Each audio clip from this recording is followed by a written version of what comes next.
US for those of us celebrating Thanksgiving. And happy to say we got more than 2,000 responses on this one. So that was very encouraging that people are responding again.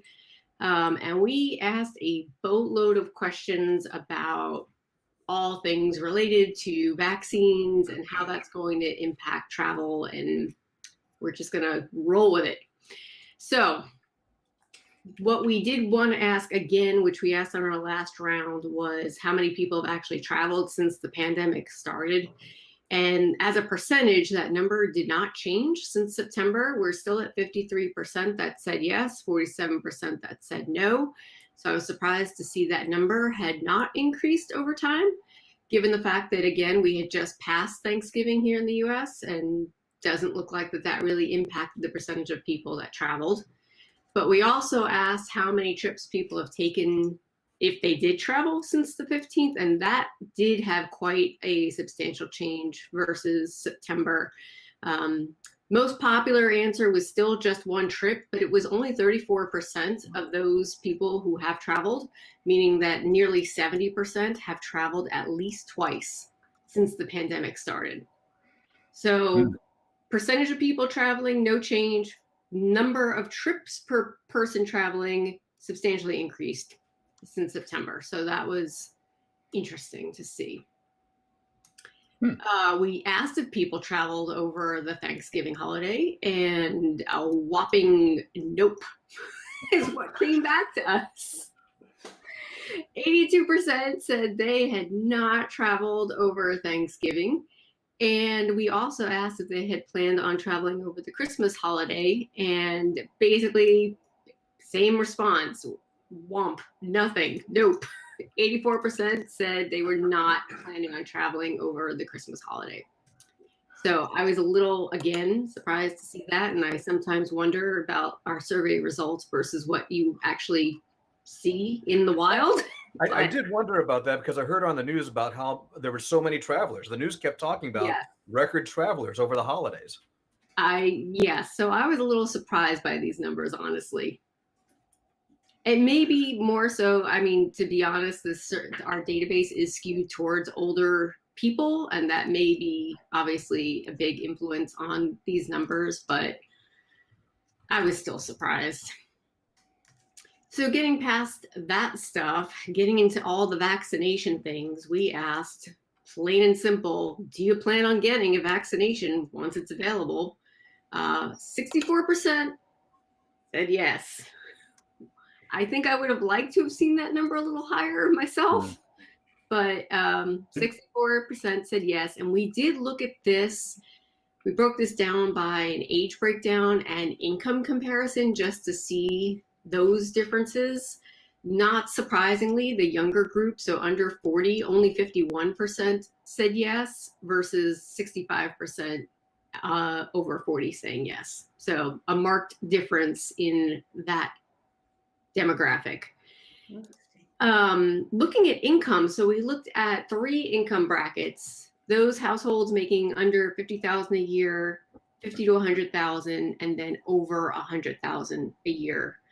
And for those in the lower bracket, we had 55% that responded yes, versus 65 in the 50 to 100,000, and 71 for those making more than 100,000. And I thought that was more interesting than anything else on this question, was to see that disparity by income.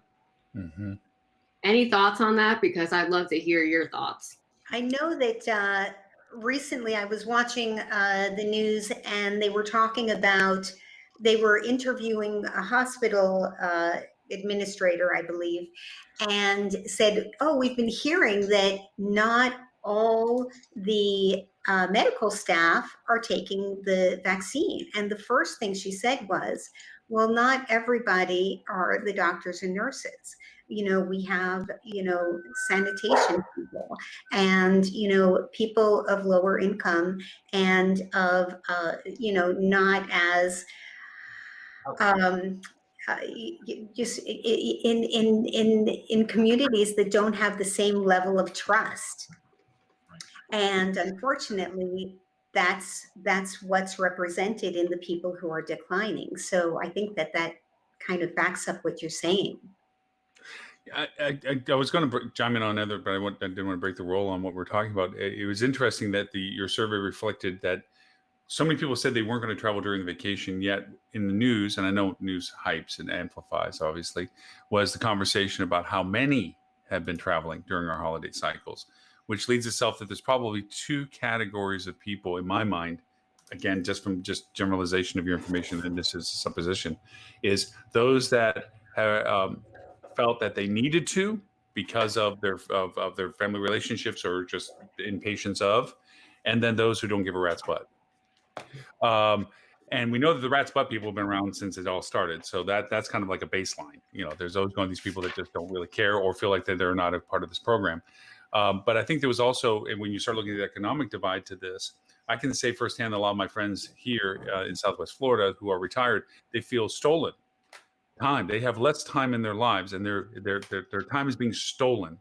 And they can't do what they anticipated to be doing. And that is also the fact that their family, as you get older, it becomes the central part of your existence, your grandchildren, children, and so forth. And to them, at some point, was the cognitive decision, I know for people that I know, that said, I got to go see them. And they went through what they felt was all the safety protocols that they could imagine between the requirements of their family and themselves to make that happen, but they still had to go. I think also in reverse, those people that have older family realized that time was short, and that they also made those choices to say, and when they interviewed people on the news, usually it was somebody saying, I gotta go see my family. I got to go do this. So, I think at that point, those are the people that came through. I don't think they came through on the survey as indicated to that, but it does show it in the economics. I think the people that can travel, that, said, look, I can do this safely, whatever, did. And I think the other ones that said, I have to, because I don't have much time to make other choices, did also. But I think there's that margin of gap that you're showing in the other aspects that says we're waiting until it's safe. We're not going to be making messes like this yet. So that's my thing about it. The other thing I would add to that is I just pulled up the TSA throughput numbers, by day over the last 6 weeks.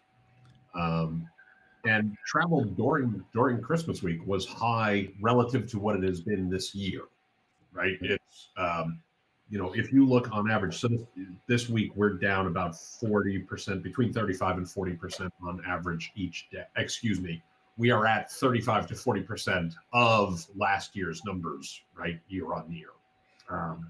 And if you look Christmas week, it's around 50%, which is obviously in relative terms low, but is dramatically higher than what we've seen in the weeks leading up to Christmas and what we're seeing in the weeks since Christmas. So, it could just be that there's a skewed perspective that there was a lot of travel relative to what we've been seeing all year, and that there was a lot of travel relative to what we maybe ought to see. But the STR numbers are the lowest the week ending December 26th. Ending December 26th. The STR numbers are the lowest that they've been since May in terms of occupancy levels. So people aren't traveling. I mean, it shouldn't come as a huge shock, at least in the numbers we need them to be. So it actually kind of aligns, Melissa, more with what your survey is showing in terms of the actuals, right? Obviously, I think what's getting reported in the mainstream media is probably just, oh my gosh, look at all the people traveling compared to where we probably ought to be, given the fact that we're in a, call me crazy, global pandemic, right? Yeah, and I think crazy for other reasons, but that's not one of them. You may have already said this, I came in late, but it's very clear to me because of the way that number's been staying pretty static about who has traveled since May or since March 15th, that either you're a traveler or you're not. And at this point, people have kind of decided what camp they're in.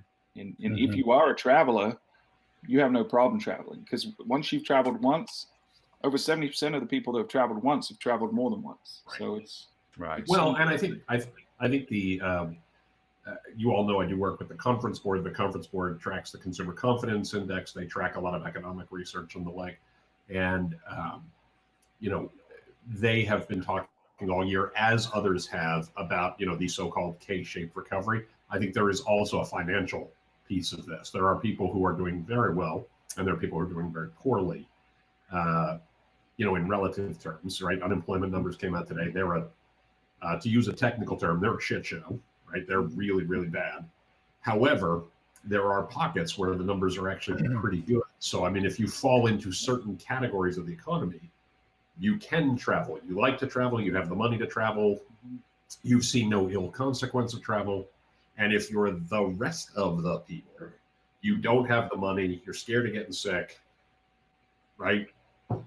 And I think that's having an influence in that sense. There's a later question that illustrates that really well. So I forget what number it was. Melissa can pull it up. But we asked, do you intend to spend more, less, or the same in 2021 on vacation as you did in 2019? And then we asked, do you intend to spend longer or shorter, and not total number of days?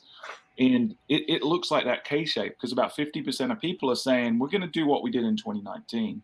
But then there's equal numbers of people that say I'm going to spend more versus I'm going to spend less, right? Which really reinforces what you're saying about this K-shaped recovery. There's a band of middle class and upper class people that their income wasn't disrupted, and they haven't been spending as much money because they were restricted, So a lot of people I know are in that position where they have more money in the bank. The saving rates are up higher than they've been in a very long time in the US. People have disposable income, and then there's more money coming from the government, which those groups of people are more likely to spend on travel this year. So. First, I'd like to point out, Tim, we like to use the technical term pupus maximus. We go Latin when we say that word. Okay. And second, Ben probably remembers this several years ago. The Queen always does her Queen's speech on Christmas Day at noon, and there was a year that was pretty bad in the royal family and just in Britain in general, and she called it an annus horribilis, and that became quite a fun thing for people to say. I thought that was great. But to a nice rallying cry to all of this, and I would use a metaphor from Les Miserables, but unfortunately that had a bad metaphor now, is the idea that those middle income people that are still been persistent in their incomes and workloads and so forth, we keep thinking about the aspirational bucket list traveler concept in some ways. Like, oh my gosh, when we do bust out, we are going to do the thing that we always wanted to do because God knows we haven't been able to do it. There is a financial limitation to some, and even with the financial capability of others is the temperament, the tone of, let's just maybe take a road trip here, or let's just do something domestic, or something that is a little less of, I got to go to Venice and buy everything on the menu and stay at the biggest hotel. There is going to be scalabilities to people's perception of what they think they're going to do for their initial travel plans. It doesn't mean they might not grow, but I think there is going to be a temperament to it, because I really look optimistically at the report you all created as being a pivot point this month, right now, to change the tone of what you're projecting in marketing. This is an opportunity to really take advantage of the amplification of people's aspirational conversion to actual bookings, with not to lose the advantages of the rates and the cancellation policies and the inventory availabilities and all the things that usually are prohibitive for these larger things. So I was very excited about that aspect of it. I would go out right now, and my husband actually keeps saying to me, oh, this deal on Norwegian is so amazing, let's go book it.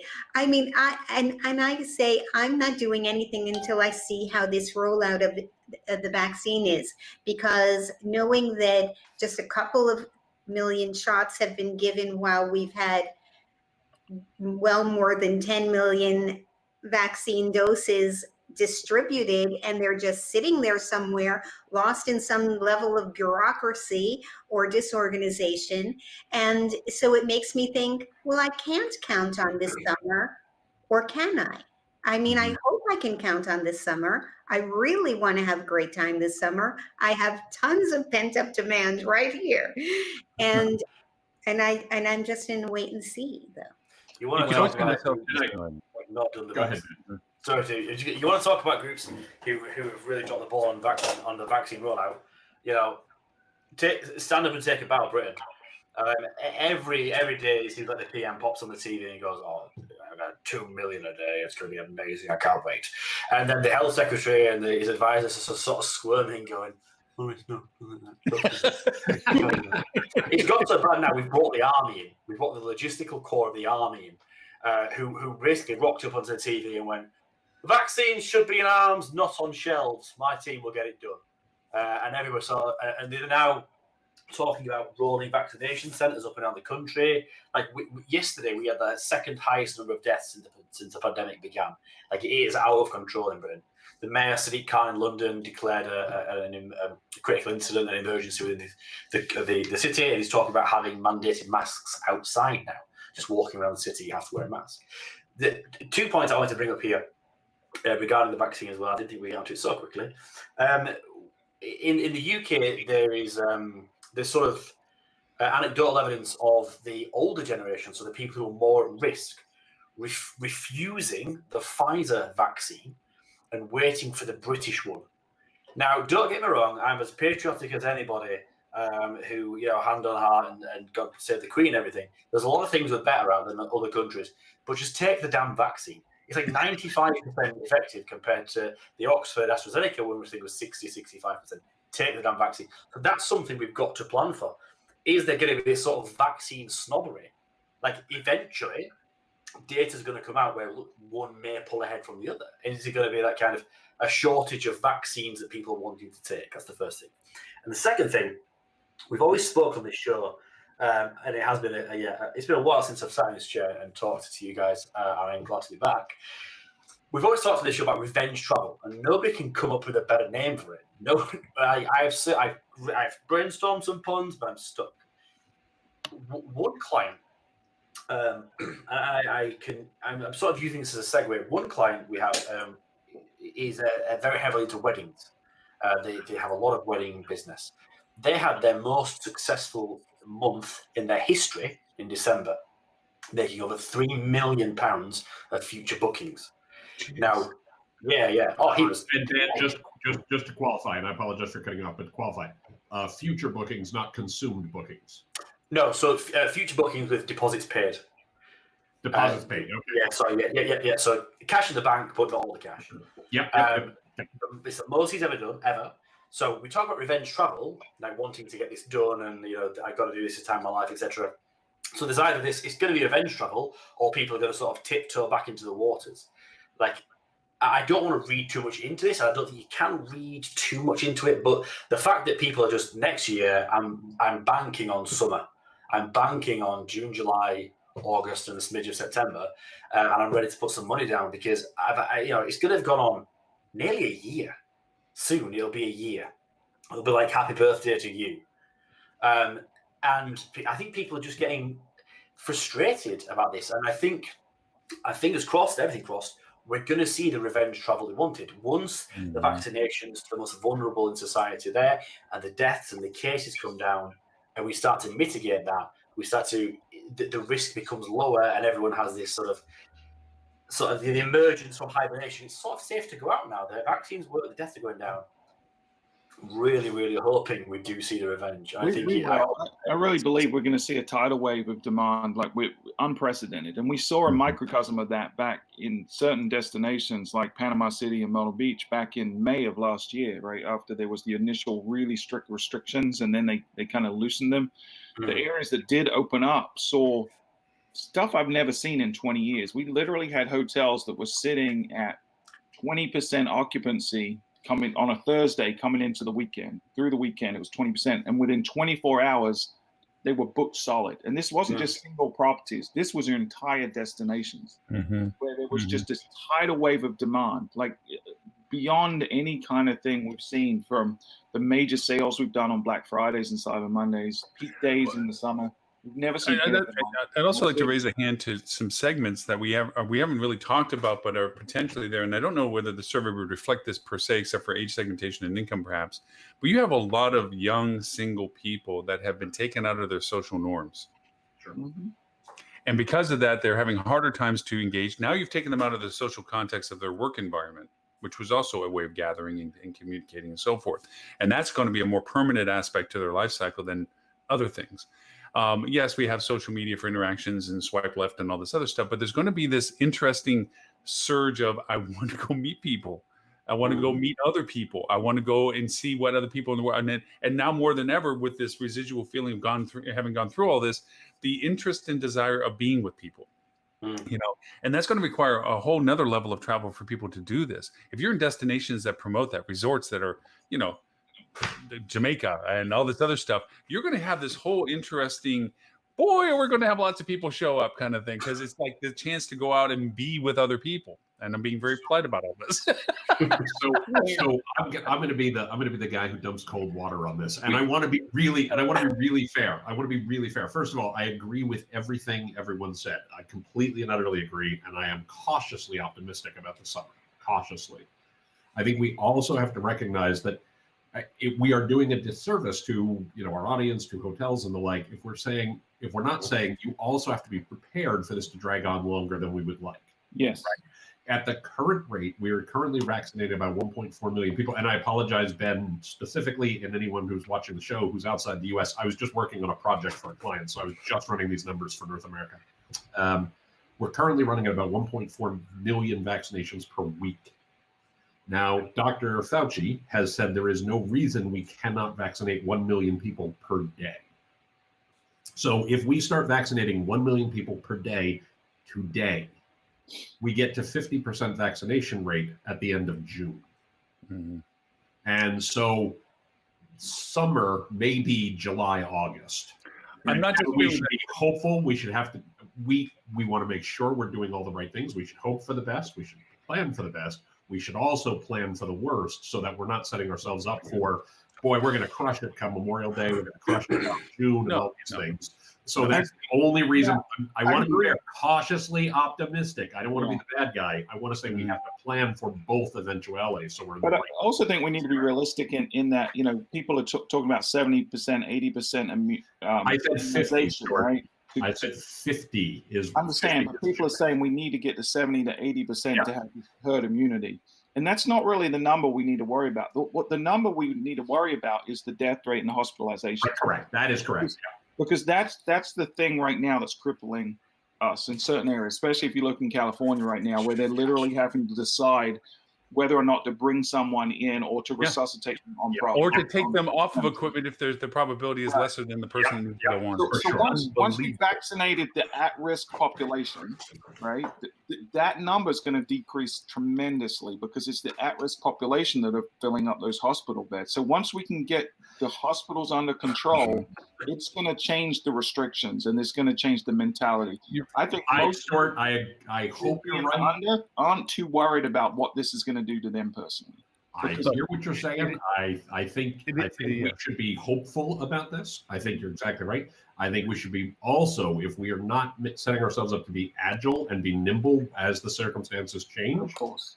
That's the only thing I want to make sure we're saying. Yeah. I don't want to say and say it's all going to be hunky dory and agree 100%. Fooling once. It is a perception thing. Yeah, it is a perception thing. It's not a number. It's not a race where the gun goes off. But to that end, for those of us, like for me in particular, entrenched, I would much rather, if somebody called and says, "Hey, Laura, I can get you in on a list and get you vaccinated," my first reaction, and I'm not trying to sound noble by this, is all the first responders are those that need it covered first. I'd much rather have a doctor covered. So if I need a doctor, they're healthy, than I am for me, who I can have a lifestyle that makes me go from my apartment or my condo to my office, and I can avoid people, and I have the income capability of going over and popping a trunk and getting groceries and the things that make me safe. I miss my friends. I miss doing stuff, but I don't miss them in deference to the fact that there is a need of officers not getting sick or something like that. So I think for people like me, I'm within stewards. I'm August, September, I want it to be that much safer before I start figuring out that the number has to be realistically that. By the same contrast, there's other people that are just chewing at the starting line, waiting for it to be okay enough. Boom. Okay, it's okay enough. And keep in mind, you said the perfect word. Already there. You said the perfect word. Already traveling. So you said the perfect word. I mean, it comes down to trust. It comes down to, when do people trust that they will be safe when they travel? Yeah. And there are people who trust that they will be safe today, and there are people who will trust that they will be safe, a year from now, right? For varying reasons, right? Because you got people that are worried about themselves, but then you got people that are trying to protect others. Like if I use a sample size of one of myself, I have in-laws that live with me that are very high risk. So that prevents me from traveling. If I didn't have that, I would be traveling a lot more, because I'm not too worried about what it's going to do to me. I mean, I don't want to get sick, and I would use protection. I wouldn't be reckless, but I'm being more cautious with my travel planning because of them. once they're taken care of, that completely changes the dynamic for my family. And I think a lot of people are in that kind of position where they're trying to protect themselves or someone else, and once they feel like that's done, then it's no holds barred. 50% of people have already traveled. Richard is rightly asking us to get back to Melissa's new date. Because I think we're all saying the same thing. Yeah, we are. Just one point, Melissa. Prepare for the worst and hope for the best. That's just on what you said there, Tim. The only difference between this summer and last summer is this summer the hotels know what's coming. If you've survived the first round of it, the hotels that couldn't survive that first harsh winter, if you will, they've had to close their doors, unfortunately. Hotels, the ones that have become nimble, the ones that have pivoted a little bit, understand how to get through the different literal seasons of the year by pivoting their offer and pivoting any kind of extra demand or extra things they want to offer. That's the only thing I would say. This summer is the same but different. Yeah, I will show you. Yeah. But there are hoteliers that are just hanging on, waiting for relief to come. And, if you're losing $1 million a month, that can't go on forever unless you're a huge company. And those people work their whole lives to accomplish what they did. And they can't hang on forever. And they may not, many have not already hung on by this point. Mm-hmm. So every month is really meaningful to saving these businesses and all the employees that they hire. Yeah, it's a similar situation to what we were talking about earlier with the K-shaped recovery of the consumer, right? There's the same things happening with hotels. There are hotels like you're describing that are in horrific situations, but there are also equal numbers of properties that had a booming summer last year and didn't end up too bad from a P&L perspective because people were traveling to certain types of destination. Those folks, their biggest worry right now is how they staff for the summer, right? Because they're waiting for this demand, but they can't get the people to come and work there. They don't have the foreign students coming over like they would normally get. So there's going to be this weird dichotomy going on in the industry where some people are really struggling to get business and others are struggling to get personnel. So Melissa, what's the next question on the list? Well, staying on the vaccine train and looking at how that's going to impact planning and booking and actual travel, we did ask, assuming cases are dropping and assuming vaccines are being distributed, when are you likely to begin planning your next trip? And more people said January of 2021, which was today, than any other month. And in general, the first quarter of 2021 was about 45% of respondents. So that sort of goes in line with what we've all just been saying. And it was basically the same trend when asking when you are likely to book your trip. Again, January. We're in hot times right now. And I don't want to distort it because it's still less than 20% over the course of the year, but it was the most popular answer. And again, like 45% within the first quarter. And then looking at most likely to travel. So when are they actually leaving their house? Not surprising. You see summer months as being most popular. Yeah. So planning now, booking now, traveling in summer, spring, summer. Going back to the survey of one, I've literally translated the conversation. My wife and I have always had a bucket list wanting to go down the Danube during Christmas to the little Christmas places on the boat, the riverboat thing. Wicked expensive. Most expensive thing you can do on a riverboat ever, anywhere.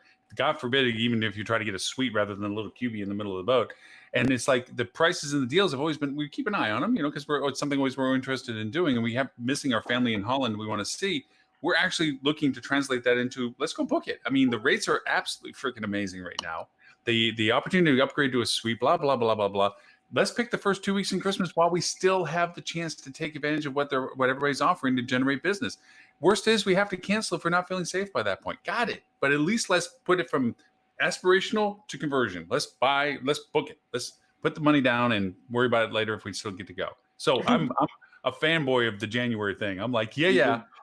That price isn't going to go down, right? It's at rock bottom. And as demand increases, that price is going to go up. Yeah. And if we look at every other downturn in the economy that's devastated travel, 2001, 2009, it's bounced back higher than it was before, fairly quickly. And this is unprecedented in terms of the reasons we talked earlier. Some people have more disposable income. There's going to be this revenge travel phenomenon, most likely, that we've already saw some last year. These prices are going to go up quick. So I think hotels can capitalize on that. They know that there's this rising intent to book. They need to be going out now with, you know, the types of compelling offers to get people to book now, with the caveat that people may want to have the risk mitigation of free cancellations and things like that, or moving their dates. Stuart, I don't mean to push back on this too hard. I don't know why I'm being the negative one today. What is with you today? What are you channeling Ed in? What's up? No, first of all, I do believe there's a lot of latent demand. I mean, I think your data backs that up. I completely agree with that.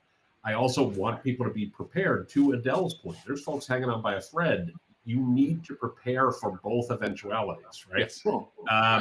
9/11, air travel didn't recover for roughly 43 months. ADR took 36 months to recover fully. RevPAR growth started in a meaningful way about 12 months after 9/11. 2008, 2009, ADR took about 54 months to fully recover.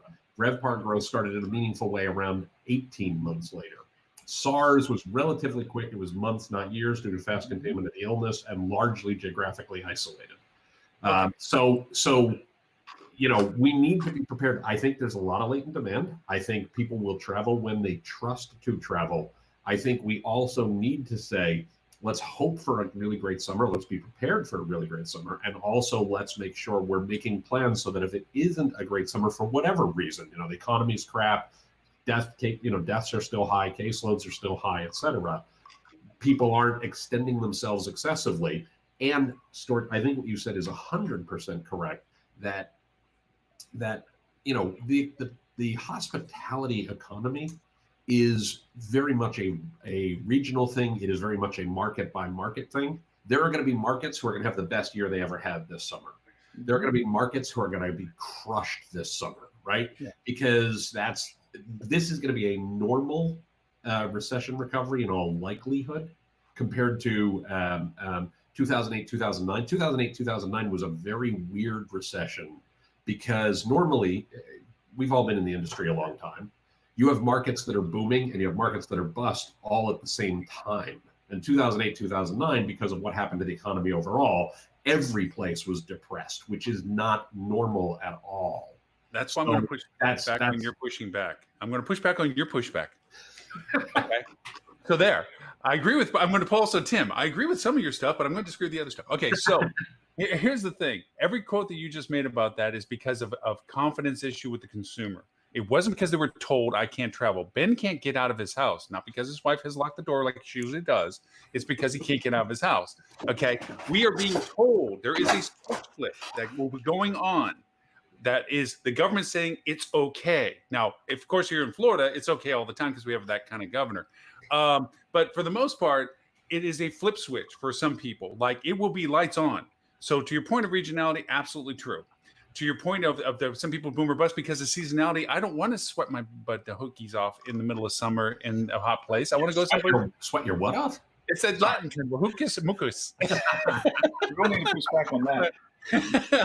But the idea of it is that more so than any other time in our history, it's not about just sentiment of the consumer, which every example you just gave is sentiment of the consumer. Well, no. The numbers I gave were what the actual numbers were. Right, but it wasn't because they were told they can't travel. Right, no, because they were based on the consumer sentiment or confidence or safety or all those things. There was a perception of ability to do so. There is a legal lack of ability in a lot of circumstances right now. There is a definitive on or off switch on things. Agreed. Doesn't mean, and this is the part I agree with you, sentiment isn't also a factor, but there is a definitive open the door or close the door thing that is going to go on. And that is, and yes, we have to play for both, but I'm sorry, from a business perspective, I got to be making business for the people that can pay me for it. And those that can't, I can't really be worried about right now. No. And Lauren, it's a truthful thing. I actually agree with that. What I'm saying is, if you're a hotel that is, living hand to mouth right now, and you think, well, you know what, I'm going to invest in this over here right now because I know I'm going to make it up in the summer, that may not be the wisest decision. I'm also saying I'm saying you as a hotelier who is watching this show, you have to look at your numbers. You have to look at your trends. You have to look at, are you getting demand on the books? Are people paying deposit ahead of time? Right.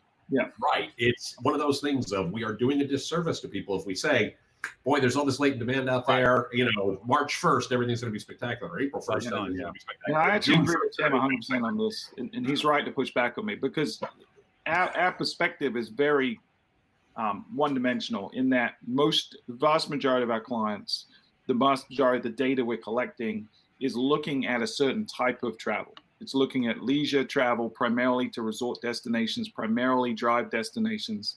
So our perspective is a little warped, but that's why we sound uber optimistic, because a lot of our clients had a really good year last year relative to the industry. And I have 3 buckets of clients personally right now. I have clients who had a solid, if not good year, you know, and a couple had a very good year, but generally speaking, I've got clients who had a solid, if okay, you know, okay to solid to good year. I had the clients who are getting by, but it's tight. Yeah. And I have a couple of people who I'm working with who candidly, and I'm not going to out them specifically, but I'm working with gratis because I believe in the product. I believe in who they are. I'm trying to help them out. They've been clients for a long time who knows, right? Well, you all have that. Well, no. But I want to be really clear. We have to recognize that there are people at all of these different segments, and it's our job to try to help all of them as best as we are able to. And if you are somebody who is, you know, sitting there trying to figure out which bill do I pay, you know, next week to keep the lights on, you need to be prepared for the fact that that may still be true for a while. And if you're banking on June, July, August to save you, you need to be prepared for the fact that that may or may not be true based on your reality and look at your numbers. I'll make it even more granular. Even back in the day when I had a restaurant, you had to plan for being slammed and also plan for the fact that nobody walked in your door. That's business. That's the point I'm trying to make. I think if you're struggling right now, there's a lot of people who are like, do you all know about the Stockdale paradox? The Stockdale paradox. Admiral James Stockdale. Admiral James Stockdale was the highest ranking military officer, POW during Vietnam, right? Oh yeah, I know what you're talking about. Right, and I'll do this really quick. He basically said the people who survived being POWs were the people who both had hope and understood the reality. And that's the only thing I'm trying to say is we want to have hope. I don't want anybody to hear anything I'm saying and think I'm saying don't have hope. You absolutely must have hope. And you also must say, what is the reality of our situation and how do we contend with that? And that's the only point I'm trying to make. Mm-hmm. Yeah. Melissa, what's the next question? Yeah. I'm going to jump a little bit, but those following at home, I'm going to number 13 on the survey. Still talking about the vaccine. I thought this was a really interesting question. So he asked on a scale of 0 to 5, with 0 being no impact and 5 being a dramatically increase, how will the following vaccination scenarios increase your likelihood of booking a vacation within the next 6 months? So our 3 scenarios were once you have been vaccinated, once all at-risk people have been vaccinated, or once at least 80% of the population has been vaccinated. 3 scenarios, 0 to 5. The most popular answer on all 3 scenarios was 0, no impact.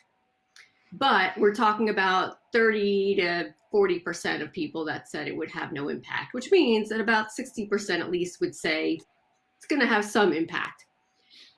Second most popular was a 5. So it was 0 or 5, with 5s being in the 20 to 25% range of responses on all 3 categories. Melissa, you know what we should do with that question is we should break that down between the people that have and have not traveled. Because again, we'll see that the people that have traveled are in the 1s, and the people that have not traveled are more in the 5s. Yeah, probably. But a brilliant question nonetheless. I thought that was a brilliant presentation.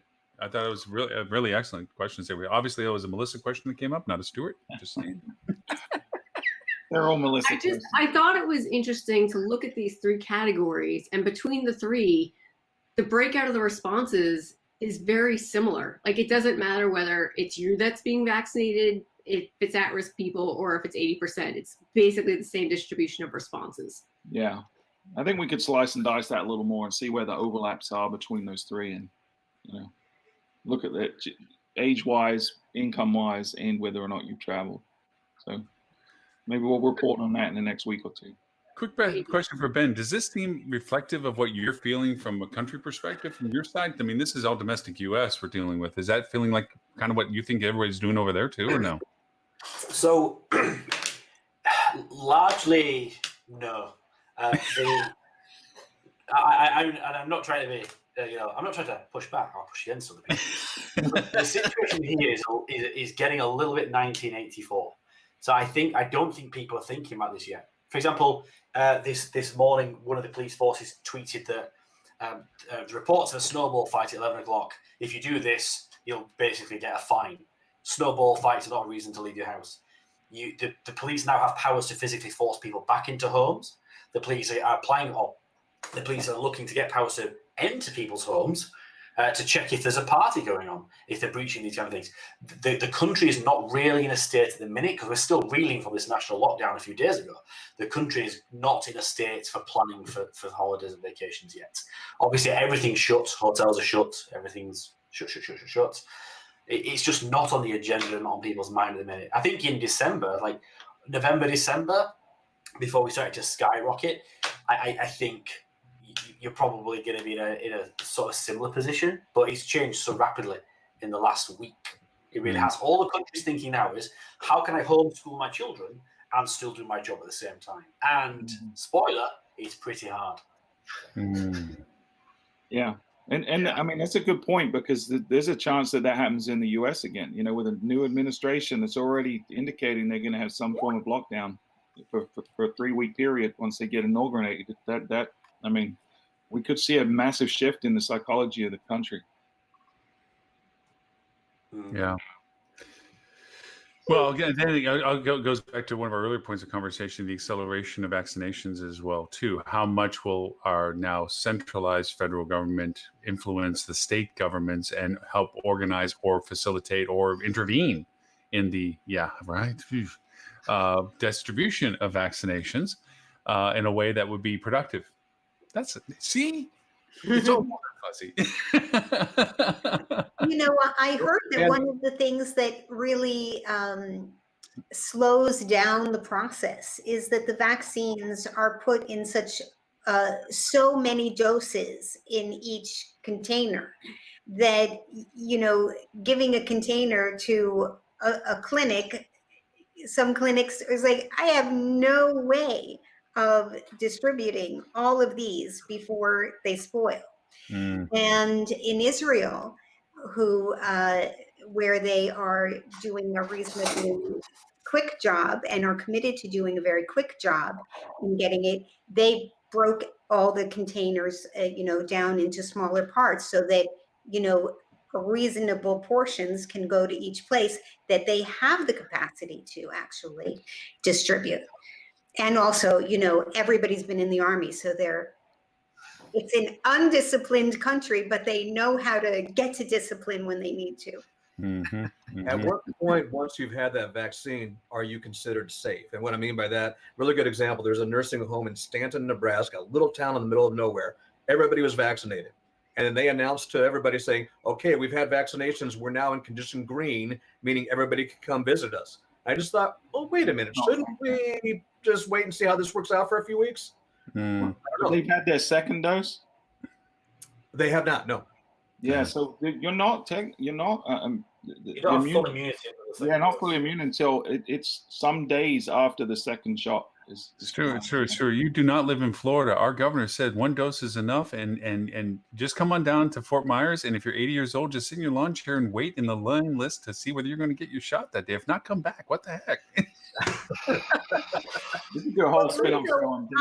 read the CDC said that even after you get vaccinated, you should still be social distancing, washing your hands, and wearing a mask. Well, they're pointing out the asymptomatic. They're saying that over 56% of the distribution of COVID is asymptomatic distribution. So, again, we're walking around saying because of, or I have, or don't have, doesn't mean you can't carry. And they're also saying now nicely that the COVID vaccination looks strong for at least 8 months. Okay, so is this a perpetual vaccination cycle that we have to go through, like other thing? It's so, like, to everyone's point, it is such an unknown entity. Is what makes us feel safe enough to make the travel decisions? Right. Where, at what point do we say, I feel like I'm in a position that this isn't a factor of my decision process, that I can feel comfortable in doing this? Because the one thing that sticks out to me about your survey, Melissa and Stuart, I know I give you grief, is safety. The big word, safety, in the middle of it all the time. Safety. That has never gone away. Nope. It's changed in size sometimes, but it's never gone away. Not much. Yeah, it's always been the biggest. Yeah. So it is, to Tim's point, as much as I love disagreeing with him, that he pulls out his inner ed, but any other tidbits, Melissa, that you saw that were kind of interesting looking besides all of it? All right, I'm working backwards now again. I'm going from 12, 11, and 10. I'm grouping all these 3 questions together because we talked about one of these already, but it's about travel budgets and travel time and number of trips that people are planning on taking in 2021 versus last year. Well, So- 2019, versus 2019, Yes. not 2020. So we asked, do you expect to take more or fewer or the same number of vacation days than you took in 2019? And about 50% said it's going to stay the same, but 33% said they're likely to take more. 33% said they're likely to take more. And in terms of taking the number of trips, 29% likely to take more, 44% about the same. And the stat we already talked about was the travel budget, 28% likely to spend more, 50% spending about the same versus last year. So I just want to reiterate that according to these people that we surveyed, people are ready. Like, they're like, I'm ready for some time off. I need a break out of my house and get me out of here. Yeah. Yeah, By the way, that majority on each one of those was equal to or greater than 2019, right? Yes. That's a positive sign. And I'm starting to see conferences as well. GBTA, for example, is talking about having a real live in-person conference in May. Knock on wood, I hope they do. I hope we can. Don't know if that'll happen yet, but boy, it would be great to see those come back. And I Speaking will to- say, Go oh, ahead. sorry, go ahead. No, go ahead, please. Just sticking on the budget question itself, it's the only one that I have any data comparison from previous surveys. So we asked this in our very first survey in March when we were asking people, how is your travel budget going to change comparatively? And at that point, 60% said their budgets would be unchanged and 38% said they would be spending less. So now we're down to 50% saying the same and only 22% saying that they would be spending less. So I thought that was very interesting too. The other thing is that makes sense. Sorry, this goes back to the K-shaped recovery thing on one level, but it also goes back to, what I've seen. I'm sure you all have seen over the years, and there's lots of data that supports this. That different segments, different chain scales recover at very different rates. Luxury always comes back first, right? People with more money travel sooner. So folks who have, the money to spend, I'm sure they're willing to spend as much or more. Whereas folks who are, either lower income or more concerned about their income are probably the folks who are saying, yeah, they're going to spend less. That makes sense to me, just logically, as you hear what the answers are. That seems to fit with what we've seen. And also, even if you were in bad circumstances, if you have money saved in the stock market, you may be better off than what you made in your job. Yeah. I know we've been talking a lot about the leisure impact of all this. I'd like to switch it a little bit to your point of conferences and conference attending. And I have a question. So, I'm a bit of a geek. I like technology, and we've been very confined with Zooms. I know it's a surprising statement to make for me, but I admit it. It's kind of like Al-Anon. It's like, hi, Lauren. 10 How many days minutes. have you been your last application? No days. No point for you this week. Okay, so with that in mind, we're going to be merging into conferences potentially. All willing. Now, as we scale up in businesses, we know that there is going to be a huge requirement as hospitality industry begins to revive Will our industry look to, I need to train my people on what is now the new norm, not new norm, that's a bad word, I hate that word, the new world that we are in, on what technologies or methodologies or things and considerations that we have grown into because of the pandemic that we're going through? Or is it like, hey, I can't spend, I can't do, it's going to be at least a year before I start sending anybody to learn the newer stuff. I just need warm bodies to do what I need them to do. What we have is what they got, and no training, no conferences, no high techy, no HSMAIE, no ALHOE, no HOLA, I'm just work. Okay. Work, get a paycheck, do the work. Next year, we'll worry about whether we have to teach you what the new thing is. What do you think? Well, history shows. Please tell me. Well, I mean, no, I mean, we've all been in the industry for a long time, and you're going to get a bifurcation like you always do. There will be some who invest and do those things, and there will be lots who don't, and for all kinds of reasons. But I mean, historically, that stuff tends to come back later, right? Mm-hmm. People invest in that when they are more comfortable with where they are in terms of their business. So would it be safe to say that the bloated rates that most of these profiteering conferences were generating would perhaps they scale down to a more realistic rate, knowing that they may have to blend a virtual audience for those that may not be financially able to attend to a physical audience to those who could attend, but the rates have to be reflective of more realistic participation costs compared to the, I can profit largely off of doing this by keep constantly growing the rates. ITV, we'll wait and see. Yeah, it's going to be interesting, right? Because you got the whole group and event space is going to be really weird because there's so many organizations that depend on their annual or biannual conference, some kind of physical meeting for their revenue that has been completely decimated for the last 12 months. And they're going to want to get back to that as quickly as possible because it's a major revenue stream. So we're going to see this massive compression where there's a ton of demand trying to squeeze in to a probably a fairly small calendar time period.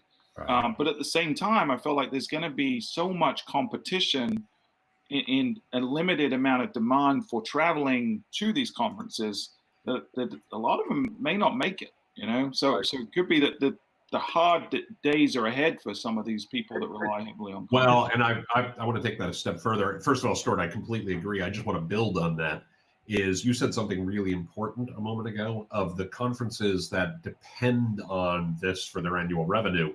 There's a lot of conferences. There are a lot. You think of, Cisco Live, think of, big tech conferences and the like, where it's not really core to what those companies do at all. And they are finding other ways to achieve the same business outcomes that they want without having those events. So there's a bunch of events.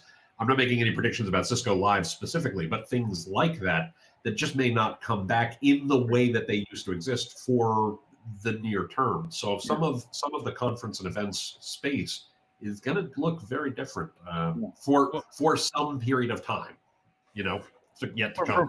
For me, the progression of how I saw before COVID was because people were being given so many options to so many things. There was a kind of an aggregation of conferences. People began to piggyback on each other, combine themselves, saying rather than having fragmented conferences that there was a lot of abilities to attend, they're saying, hey, look, since you're getting an audience for yours that are probably high tech and rock. For instance. Yeah, right. Yeah. Let's put them together so that we give them a reason to make us a choice rather than the 15 other conferences they could go to during that same weekend window or that weekday window, because so many were in the market.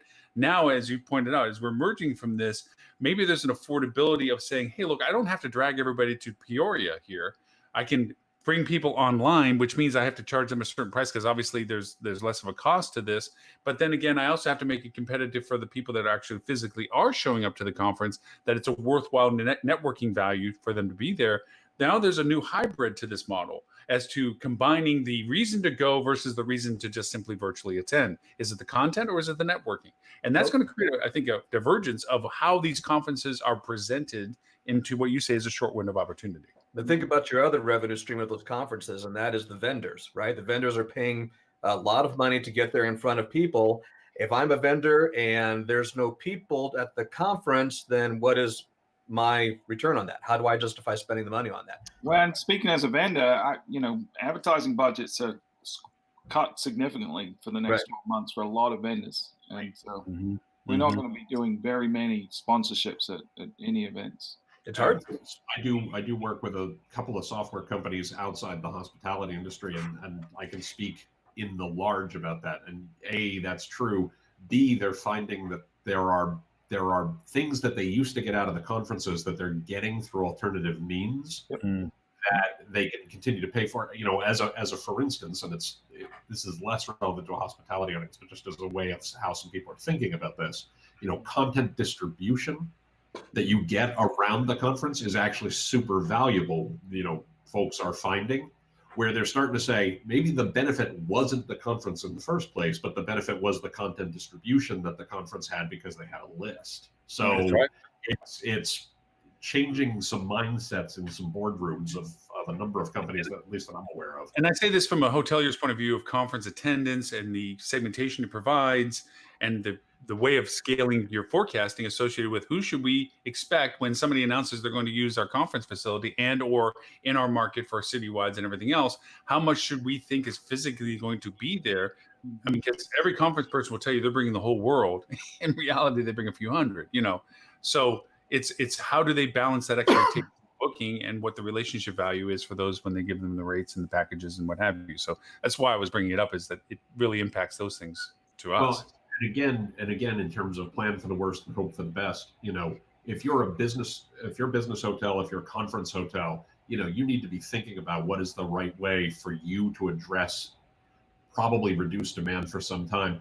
It wouldn't take a huge difference. I don't have the number in front of me right at the moment, but if conference demand came back to 90% of what it was, a 10% decline permanently is a big number, is a super big number, right? Many, many tens, if not hundreds of billions of dollars a year in revenue to the hospitality industry. So you need to be thinking about what does that look like if we get 90% back. That sounds really great, except for the fact that that's still a huge number that you might be losing out on, particularly if 50% of your business is, city center conference business today. I think on your short term, I think a lot of people are going to want to go to a conference because of the human factor. Just, God, I got to go see people, Right. I think there's going to be that aspect to it of like, yeah, I probably could do it online, but no, I just want to go over and give Big Ben a big old hug, There's a desire and there's a means, though. Do they have the resources to do it? And can they convince their boss that that's a good use of the spend? Yeah. Right. Is there a return? Yeah. Right. Is there a return? Right. Yeah. So Melissa, I'm sorry. It was a tangent off of the leisure conversation, but I want to make sure I threw it in there. I am moving on to question number 14, which we've asked on every round of this survey, and that is to pick the top 3 reasons that prevent you from staying at a hotel right now.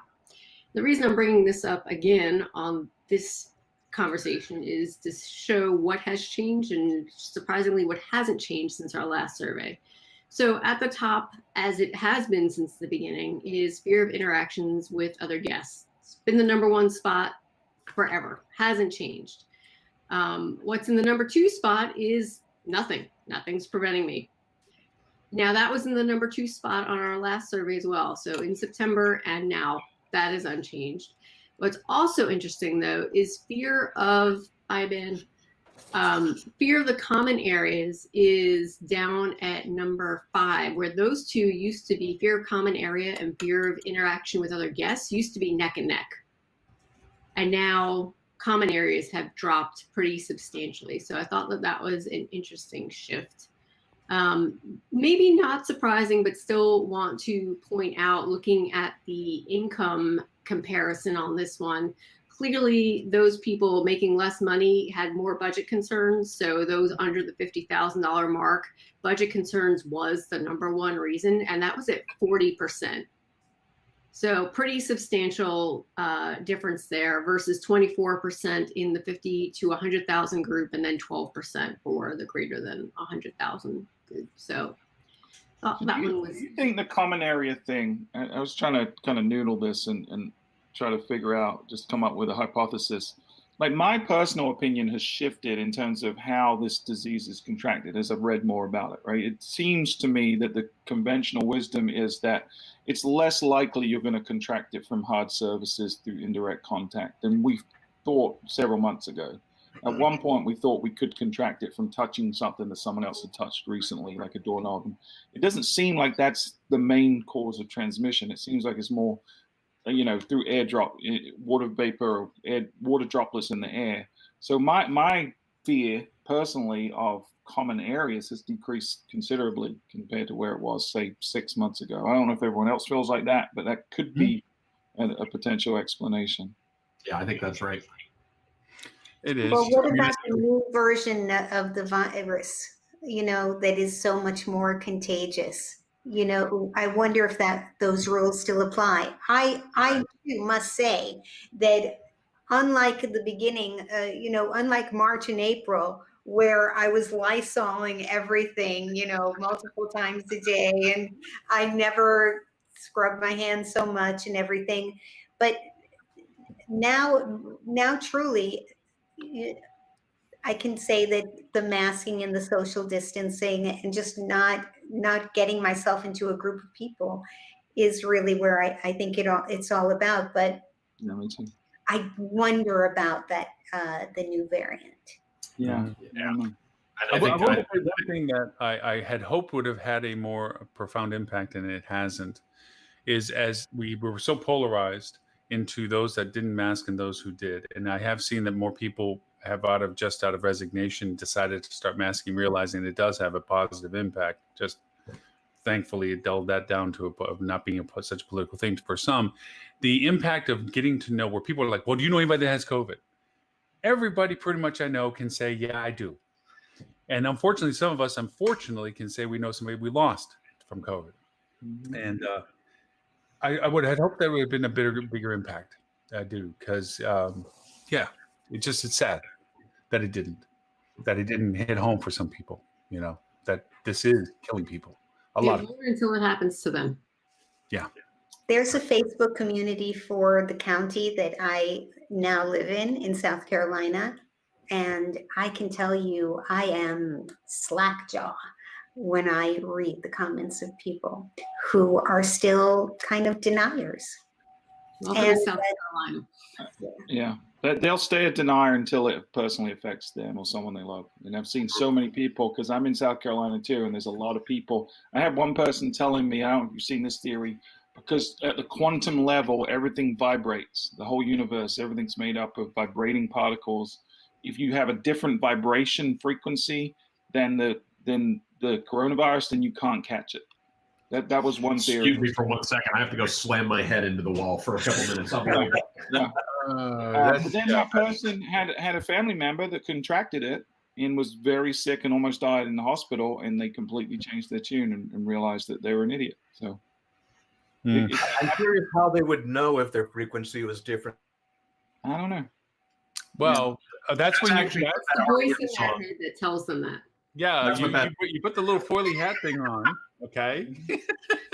And you talk to the dead pharaoh god, and he tells you it's. I'll play the game. That's a thing. Great, but tell me how I know if I'm safe. It's easy. It's easy, Dean. If the dress is gold, you're in one frequency, and if the dress, sorry, that means a little dated now. Sorry. It is true in that sense, but. It as much as we sadly have to refer to it in these terms, it is a matter of perception. I mean, of everything that you're pointing out, Melissa, it is a matter of how we see at what level. Because to Adele's point, do I wipe things as much? I still do certain things, like when I get the groceries thrown into the trunk, I still wipe everything down because I know that it interacted with other people. Am I so, I wouldn't say militant, but am I so worried about it when I walk outside like I used to and walk back in that I'm wiping the door handles and stuff down? No. And it just, you just get used to patterns that you feel are making you safe in some ways. But yeah, the mask and the distance, I'm sad that because I walk between my condo and my office, that as we see people on the sidewalks as we go through the downtown area, we treat them like the plague. Whoa, walk this way, And it's sad because, one of my neighbors, he's a renter in one of our condos, and he's constantly saying, hey, and I'm like, hey, And he's like, wants to come over. Like, no. Lauren, I've been saying this for months, and I'm not the only person who said this, but I'm an extrovert. I'm a gregarious person. One of my favorite things to do when we'd go out to eat was sit at the bar and just strike up conversations with random folks and stuff. Obviously, I miss my friends. Obviously, I miss my family. I miss strangers. Like, I miss just random encounters of sitting next to somebody on a plane and hearing what they do, or sitting next to somebody on a bar and hearing what they do and talking to them and stuff. This is something that's going to take us, all of us, and kids who are in school, sitting at home, or all the different changes we've been living through. This is going to shape people's behaviors for years. And if you're young enough, Stuart, if I can put you on the spot, you and I were having a conversation about this a few weeks back. My dad is a child of the Depression. He's 89 years old, and he lives his life today because of things that shaped him in the 30s. Right. Yep. And, there are going to be people, when we look at the way consumers do things and the way guests do things 10 years from now, I'm not telling you what it's going to be. It's going to be different than the way people behaved in 2019 because they grew up with a different reality.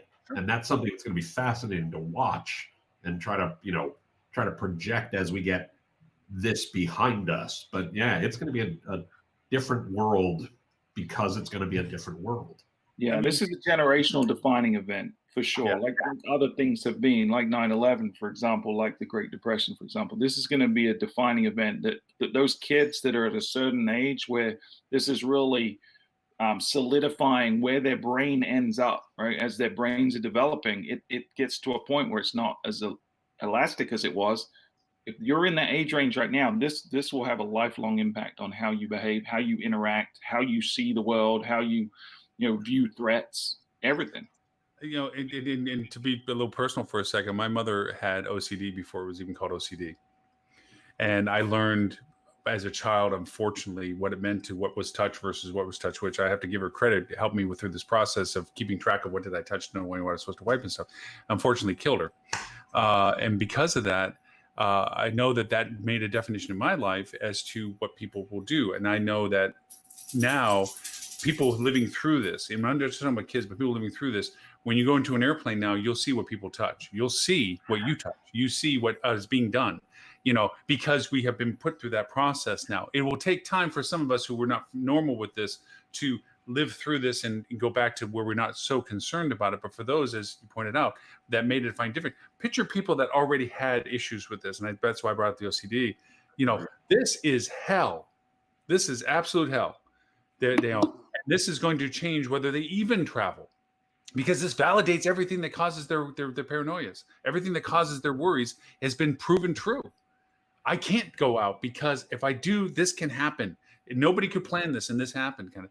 So, we and I go back to something, I always stand on soapbox. Special needs travelers are special needs travelers in any aspect. We have to begin to redefine some of the things that we need to be sensitive to, of what people's requirements are for travel, period. This isn't just inconvenience. This is the need for people to understand that if I'm going to give them a room and they are super worried about this, I need to satisfy their questions.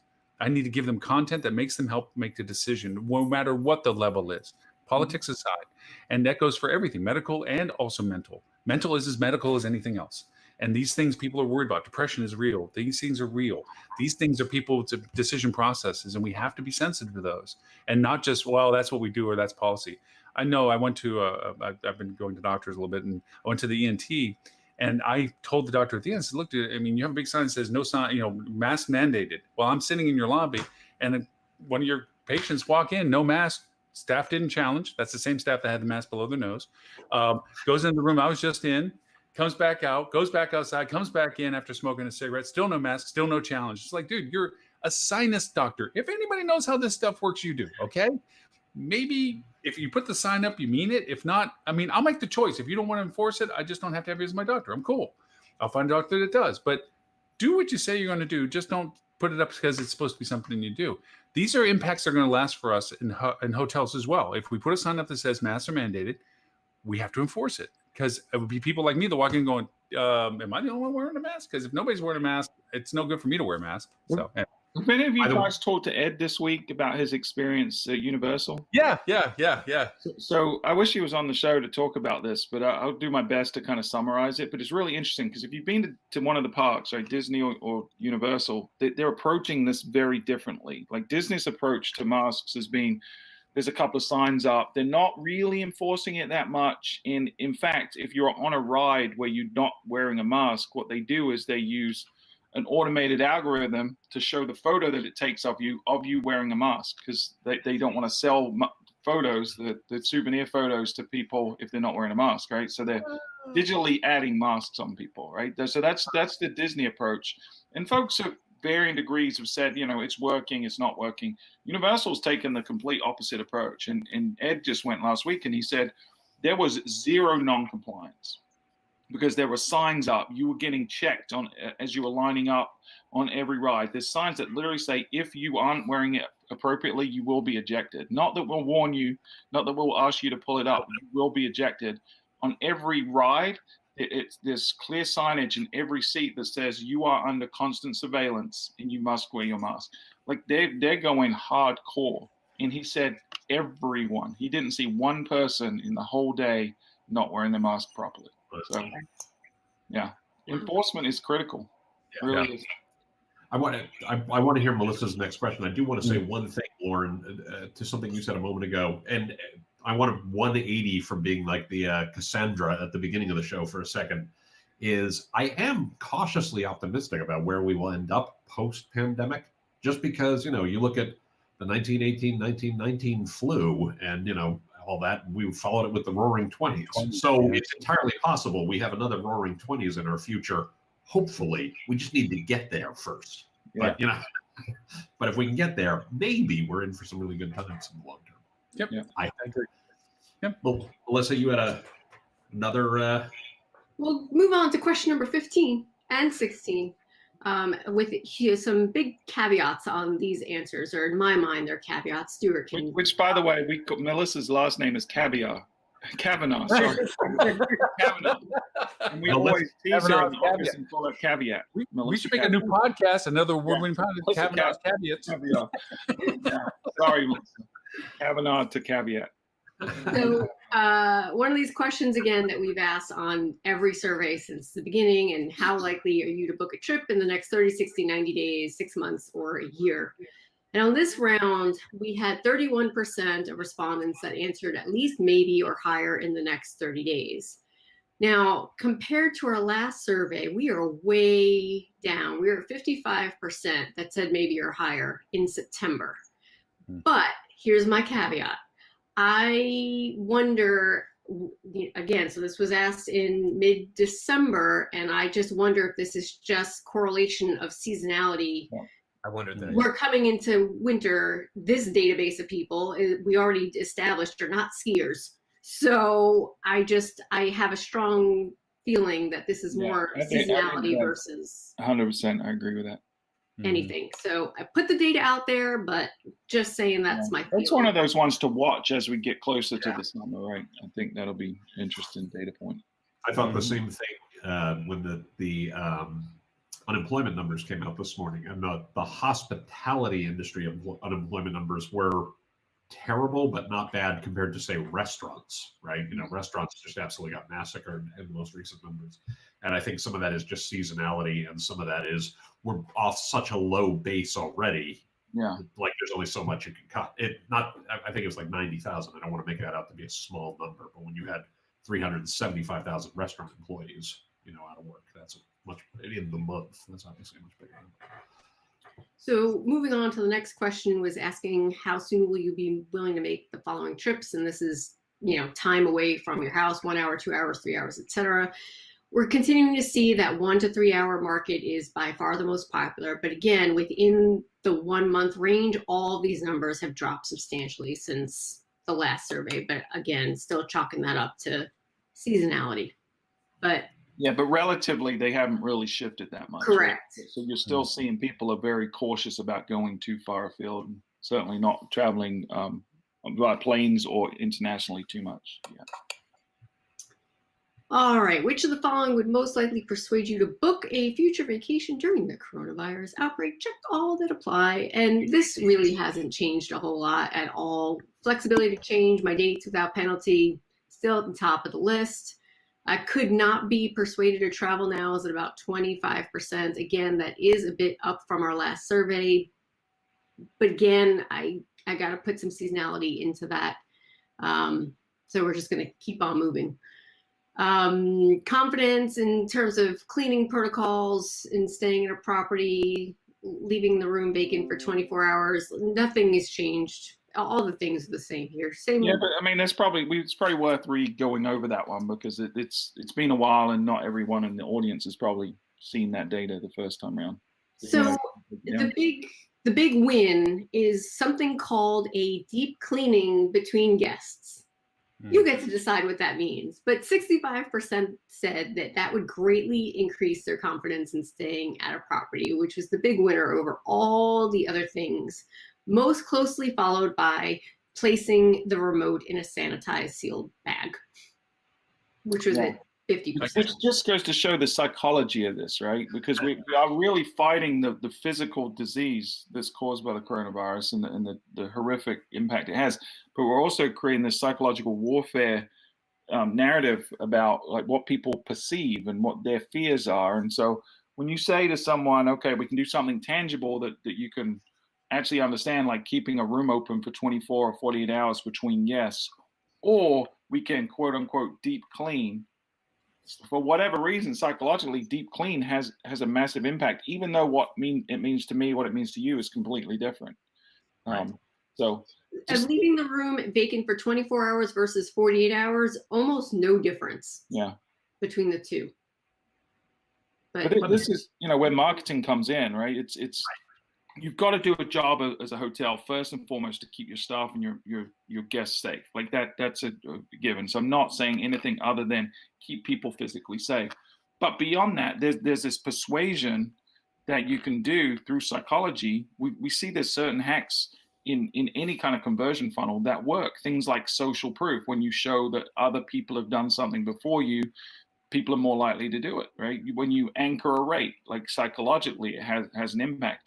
Same with this thing. If you know there's a fear and you can mitigate that fear by saying things like, we deep clean between guests' stays, and that just means you do some extra things, and maybe somewhere on your site in the small print, you line out what those things are. It's less important what those things are than that the message is coming through to the person from a marketing perspective. It's a great point, Stuart. It's a great point. I mean, we are storytellers and we need to be telling the right story to folks, right? To help build that trust. We have to do the right things first, obviously, but how we message that is incredibly important. I got to tell you that there's also a subculture of people that are going to come through this more militant perhaps than they need to be, but also they're a welcome side for just the fact that there's a validation of this. There is a whole conversation on Facebook because I follow so many different chapters of things where somebody's running around with a chem test strip and they're literally going and chasing down people at hotels that are doing the aspiration spraying, the misting spraying, and putting the sample in front of it real quick to see if there's actually chemicals in, because there's concern that they're just putting water in to give this pseudo look of cleaning things. And of course they report if they say there's no chemical in this stuff and I'm like, oh my God, we got to deal with this now. But it's true in some degrees. If you're going to do it right. Just don't do it to make it look like it's right. Okay. Exactly. And that's why it's so painful to read some of the reviews that are happening now. I read one just this morning where a lady was saying the room, a different review said the room wasn't cleaned properly. You can see it. So saying it and telling the story about it isn't as meaningful as actually doing it. And actually inspiring your team to want to do it because they care so much about the guests. But also a lady said, I was told there were going to be temperature checks and there weren't any. And I saw a whole team of people in the restaurant setting up tables, not wearing masks and not socially distant. And to my horror, the manager wrote back saying, Well, you know, as you see, we do have a temperature check machine, so we're doing our part. And you know, as you know, we have a policy that our staff has to wear masks. But you know, how do you expect them to set up the tables, you know, without being and be socially distanced at the same time? Despite the fact she just said that not one of them was wearing masks. Yeah, they deserve that review. They deserve that review. That's exactly right. Yeah. But again, to the point of going through and doing it for the right reasons, not doing it for the wrong reasons. And we have to change our messaging, our content to it too.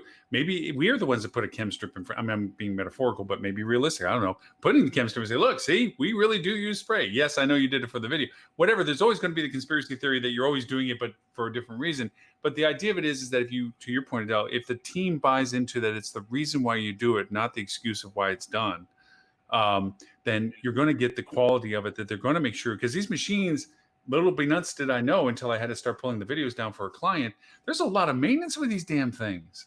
I mean, nozzle cleaning, chemical checks, sanitations, purgings. Seriously, there's a lot of, like, you just don't run around with the machine and it just works every day. You got to, there's a maintenance program to these things for them to work correctly. And if the hotel isn't even doing that, the machine is literally walking around doing nothing, because if you don't keep it clean and you don't keep it sanitized and you don't keep it properly mixed, it doesn't do what it was built to do.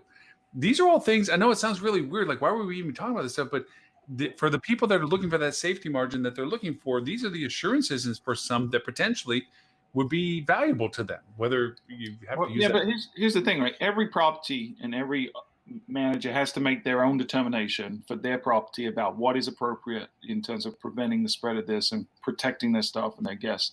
Whatever it is you determine it is, whether you're using these strips or not, whether you're doing a deep cleaning or not, whether you're doing temperature checks or not, it doesn't matter what you ultimately decide you're going to do, right? That's up to you. What matters is if you tell your consumer you're going to do something, that you do it.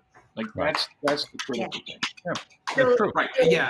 There's Having a this. temperature check machine that is not being used. It's not doing temperature checks. Not It's keeping your having brand. a temperature check machine. Right. There's this is a soapbox of mine for years. I mean, I've been a marketer for 25 years. You know, that there's this bad reputation marketers get in many cases because some companies and some marketers believe it is our job to lie to our customers. Yep. You know, our job is to go and put a happy face on a pile of crap Mhm. or something along those lines. And that's not it at all. Not at all. Our job is to shine a light on the things that we do well Mhm. and direct people to the things we do well, and maybe don't talk about the things you don't do well. I'm not saying you try to put a happy face on it. Maybe you don't address, you know, but if you are what you are, be what you are and highlight that. And the people who want that will find that. The people who want that will seek you out. It is not to lie to people. And that drives me 100%. nuts when that comes up. We always say the marketing is an amplifier, right? Correct. It amplifies what you do well and what you do badly. So we can use marketing as a form of input to understand where we're not performing the way we could and use that to improve. But one of the things we do at Fuel, and this is why Fueligans all think the same way, is we do an orientation at the beginning and we talk about certain personas. And our stakeholder personas are primarily, we've got a couple of different types of client, you know, the ones that are, you know, a mom and pop, and the ones that are more like a high-end sophisticated marketer in a management company or a group. But we also talk about one of our core stakeholders is the consumer of our customer, right? So the guest of the hotel. And we talk about, you know, in a lot of cases for some of our clients, their consumers scrimp and save all year long. Their one annual vacation is the highlight of their year. And we have a responsibility to them to make sure that we're informing them the best we can to make the best, most qualified decision for their family so that they want to come back every year and they have a great time and they never regret the decision they made because of us. And if we approach marketing from that perspective, then we're not trying to trick people. We're trying to inform people and educate them and persuade them, but it's never to the point where you're trying to trick them into something that you're not. That's right. By the way, Tim, how long have you been married? 28 years next month. See, so for that reason, I can't buy into the 25 because you've been an expert marketer for 28 years.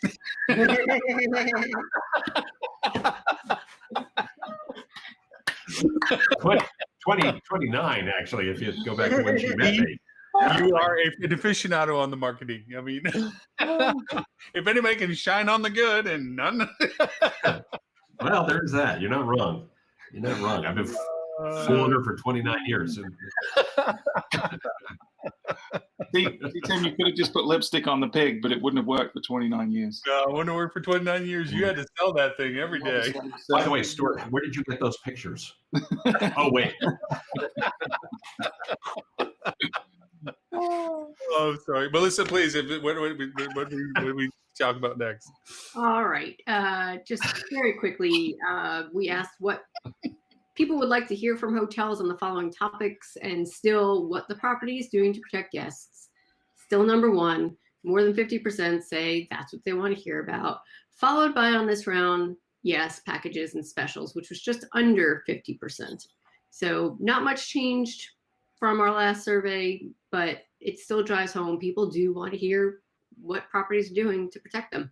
Well, if you look at this one too, they want to hear a lot about a lot of things, right? Even though those are number 1 and 2, there's a high percentage of people want to hear about a lot of the other stuff too, like the local area and the ordinances and things like that. So being informative is very critical right now. To that end, the fact that we're in a gap point right now. We know that the health inspectors come into restaurants and check the salinities or the chemicals within cleaning products for when you're washing glasses. We know that they check the rats and the things and whether you're keeping proper temperature and so forth.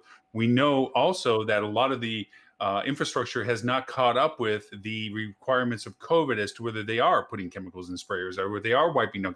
That's still a gap point that we have to fill for right now on our content and dialogue of assurances that these things are being done until, if ever, there's a need for it to come into the normal mainstream of that stuff too. So, yeah. So I love telling this story, and I will tell it quickly. I have been responsible for redesigns of, and Stuart, you must see the same thing. Melissa, you must see the same thing. Or you've probably seen the same thing. You know, I've redesigned websites a billion times. In all sincerity, literally over the course of my career, you know, many dozens of times. Mm-hmm. And in pre and post surveys that we've done of customers across doing this, the number one thing people complain about on most websites, most of the time, obviously you get some outliers for various reasons, but the number one thing is I couldn't find the information I was looking for is the number one challenge that they had. And post launching the website, the number one challenge they have is I couldn't find the information I was looking for. Right? Because there's so many different questions that people have, and so many different things that matter to them based on where they are in their buyer's journey, based on where they are, you know, in their life, based on what the purpose of the trip is, et cetera, that they have so many different questions. So that's why I always, you know, it's why content is so important. Why you have to have this content is because people are looking for it, right? It's why what Adele does is so important, because user-generated content plays an enormous role in helping answer those questions. But you need to make sure that content's there for folks because they want to know. And it's accurate. It is accurate. Content that's biased to what they want to project is to their comments.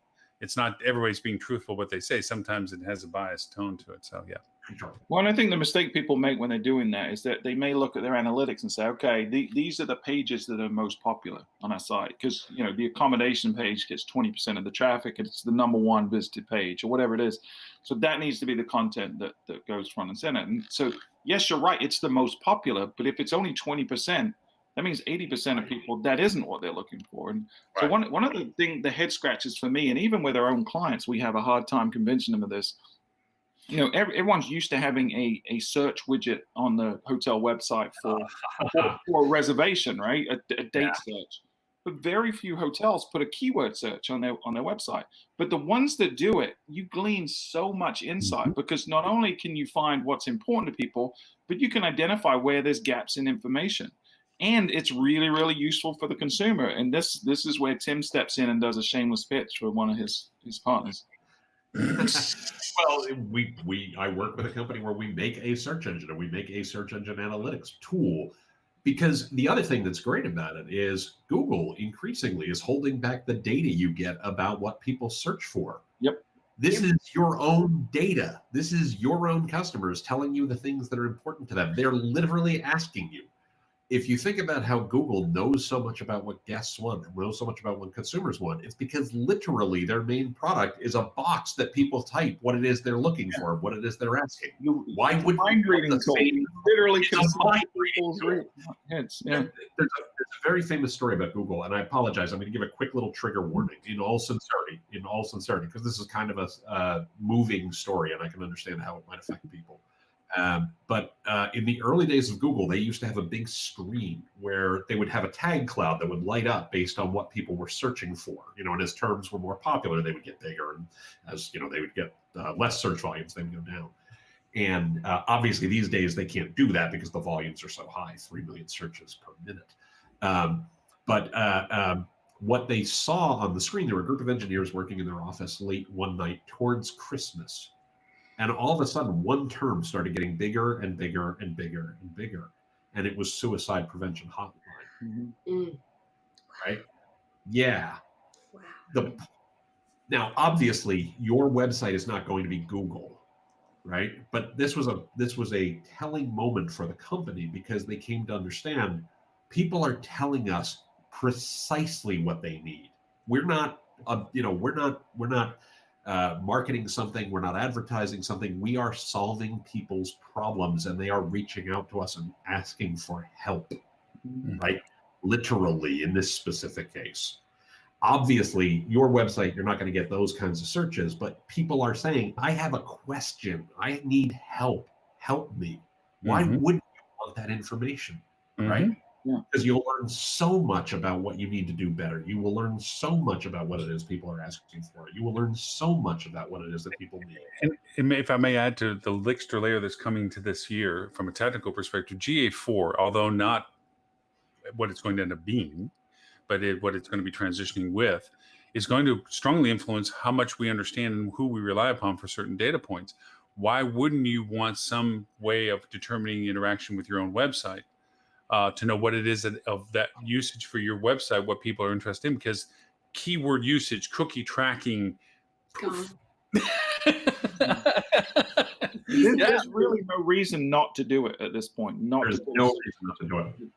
At least no one's articulated a reason to me. But yeah, the only thing you will see is the search terms you tend to get on hotel websites. And it varies based on whether you are an individual hotel. And Stuart, you guys know this. I'm not telling you anything you don't know. But the things you see on hotel websites is going to vary based on whether you are an individual hotel, whether you are a management company, whether you are a brand. Yep. You're going to see types of searches skew differently based on what customers expect they're going to get there. We actually launched that on some Wyndham sites a long time ago as a test. And we ended up killing it because at the time we couldn't afford to do certain things we wanted to. And the number one searches tended to be the destinations where we had properties, right? San Diego, Orlando, et cetera. So they were doing the same thing they would search for in our regular booking widget. On individual hotels, that tends not to be the case. Right. Yeah. Pet friendly and Wi-Fi. Pet friendly and Wi-Fi. Yeah, totally. Yeah, those are the two that get a lot. And accessibility is another one. And going back to Lauren's conversation earlier about like providing value to people that may have special needs. One of the most overlooked things related to ADA compliance or WCAG, people focus on the WCAG, the web standards, which is basically making sure that the screen is readable and like the technical stuff is done from ADA. But one of the most overlooked and where there's an increasing number of lawsuits, and we've had a few clients get caught up in this too, is not providing information about the things you do on property for accessibility.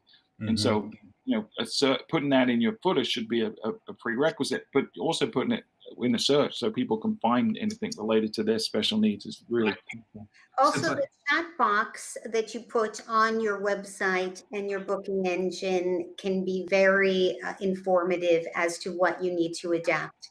And a lot of times, you can tell that you're not really giving a really clear description of the differences between different rooms, or they don't understand when you mean 2 beds. Did you mean 2 king beds, 2 queen beds, or 2 twin beds? Sometimes the word twin is used when it isn't a twin, right? If there's only a booking engine that was ADA compliant, God. I mean, there's people that might have one. Who knows? But to that end, also don't believe your own smell, in the sense that if you're only targeting certain audiences and you're only getting traffic from certain places, you're going to be self-fulfilling your own strategies. Because that's another thing that I'm afraid with GA4 that's going to come through is as we lose some of the traditional ways we have tried to perceive data flow through our sites, we're going to self-fulfill what we think we're targeting as being the only targeting to do. I've had these conversations with many clients where it's like, this is our audience. Yes, but is there another audience? You know, world's changed. Is there other people that would like what you have, but you just never have talked to them? Or back in the day, there wasn't enough to talk to, but now this is today compared to then. And maybe they do want what you have. I mean, there's clients I have that are in relatively remote locations. And now all of a sudden that has a whole different value proposition than before, where people wanted to go to the big resorts with lots of people. Now people are like, show me a place that I can go to where there's not a lot of people. And so the metrics have changed in that sense at the very same time that how we define the metrics is being changed. So just a thought. And if you want a crash course on GA4, there's this podcast that I've heard of called Is it an award-winning podcast? Because I only listen to award-winning podcasts. Entire episode. It was a very entire episode on GA4 and what you need to know. So. That was an awesome one. By the way, anyway. I have a quick question. Since we're talking about analytics, I apologize. I have a quick question. Are you anyone using Microsoft Clarity with any of their? Yeah, I've got one hotel using it, and I don't have a lot of data yet because it's fairly new for the hotel. I mean, I know it's been around for a couple months. But I have. thoughts? It's free. Good answer. It's free. It's broken some things for us, for some clients.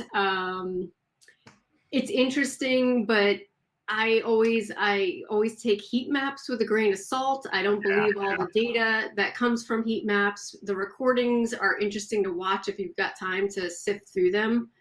But again, just taking everything with a grain of salt, and pop-ups on screens make things hard to see in these it's free and it's interesting. Maybe if you've got time to do it. We haven't found a lot of value in it yet, but we're playing with it. Yeah, makes sense. Cool. Yeah, I've been. By the way, oh, sorry. Go ahead, Tim. No, go ahead. Please go ahead, Melissa. I was just going to say, since the beginning of my time at Fuel, I can't tell you the number of clients that have asked about heat maps. And every time we look at a heat map, I just smack my head against the desk. Because it looks like you're on the homepage and like the logo is the most clicked thing. Like, I don't think this data is right. And most heat maps can't distinguish between same links. Yeah, you have cursor latency. You have cursor default locations. They screw up things. Like you said, overlays and heat maps, scrolling headliners, all this creates strange little, like, why is there a hotspot in the middle of what? And it's like, you find out it's a scrolling button for your headliner, or a hot link that you have on one headliner image that you didn't have on another one back when you had headliners. Also, it's like, what do you do with the information, right? What decisions are you making on it? Actionable information. I mean, we learned that the further to the top and to the left that things are, the more they get clicked. Okay. One thing that I got out of heat maps, that you want to make your address more prominent than in the footer and the bottom. That's the best thing I got out of a heat map. Is like, wow, why do people, the cursor on the address? Another thing you'll find from heat maps is that contrast matters. If things are different colors, they stand out more. Yeah. Do we need heat map to tell us that? Probably not. But there's this is an ancient piece. I'm going back years now, but there's an old Jakob Nielsen piece about doing heuristics with 5 to 7 people. And it's amazing how much you get out of taking 5 to 7 people and just watching them navigate the site. Whether you use like usertesting.com, whether you actually get some people in to do it, there's some ways to do it. But it's worth checking out. But it's taking and turn it into actionable things, because you can get in. We use user testing all the time when we do a redesign, and we share some of that. We used to share the whole videos with our clients, and we stopped doing that because what would happen is one person would say something and they think that was representative of everyone, So you've got to be really careful when you're dealing with groups. The only reason I'm laughing about that, Stuart, is I did a redesign of Wyndham's websites, which were Sendin's websites. I want to be fair, and this is probably 2002, 2003. And we did an enormous amount of ethnographic research where we went into people's homes and offices and in usability labs and watched them. We watched 48 people use the websites, which is a huge number. Yeah.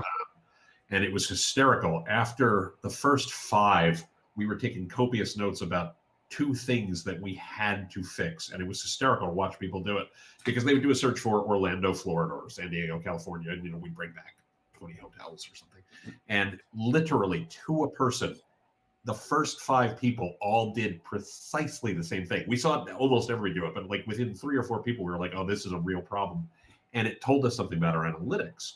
Was, you have to remember, 2002, 2003, they'd get a list of properties back, and the very first thing everybody would do was lean in real close to look at the photos.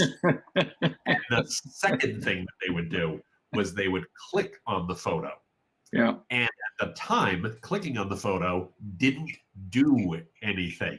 So, of course, our analytics didn't track that, because analytics don't track what happens when you don't click. Yeah. Analytics track what happens when they do click, right? So it was just this interesting thing. And we were immediately like, must make photos larger, must make photos clickable.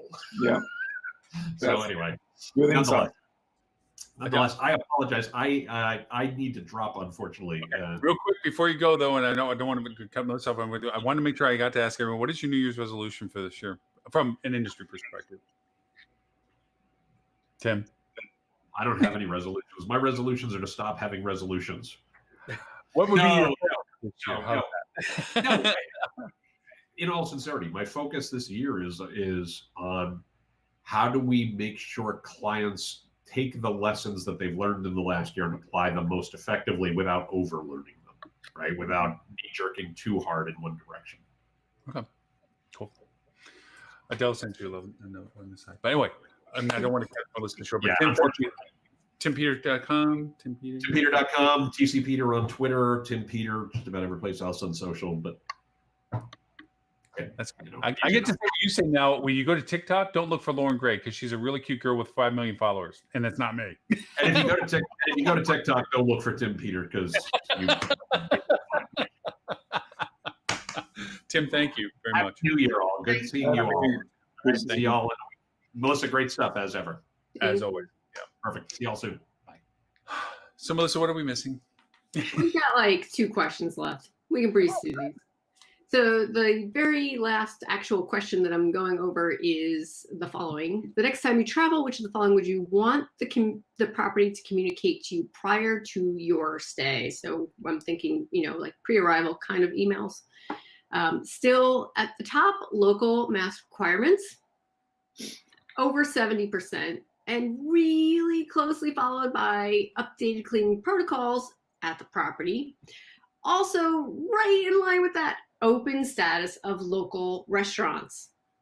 So we've got 2 safety things, and then what the heck is going on that I can actually go to that is outside of your property.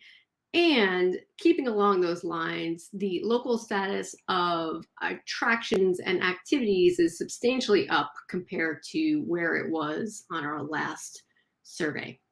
So we were at 58% last time. We're at 64% on local attractions. So reiterating what I've said every time we've asked this question, that people need to know outside of the 4 walls of their room, what else can they do? And it is upon the hotelier's responsibility to help people decide that.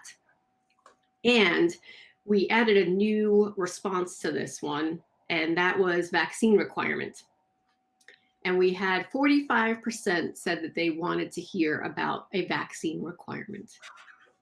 I want to hear about all the things. The more, the better. You tell them as much as you can, but do it in a way that's digestible and appropriate.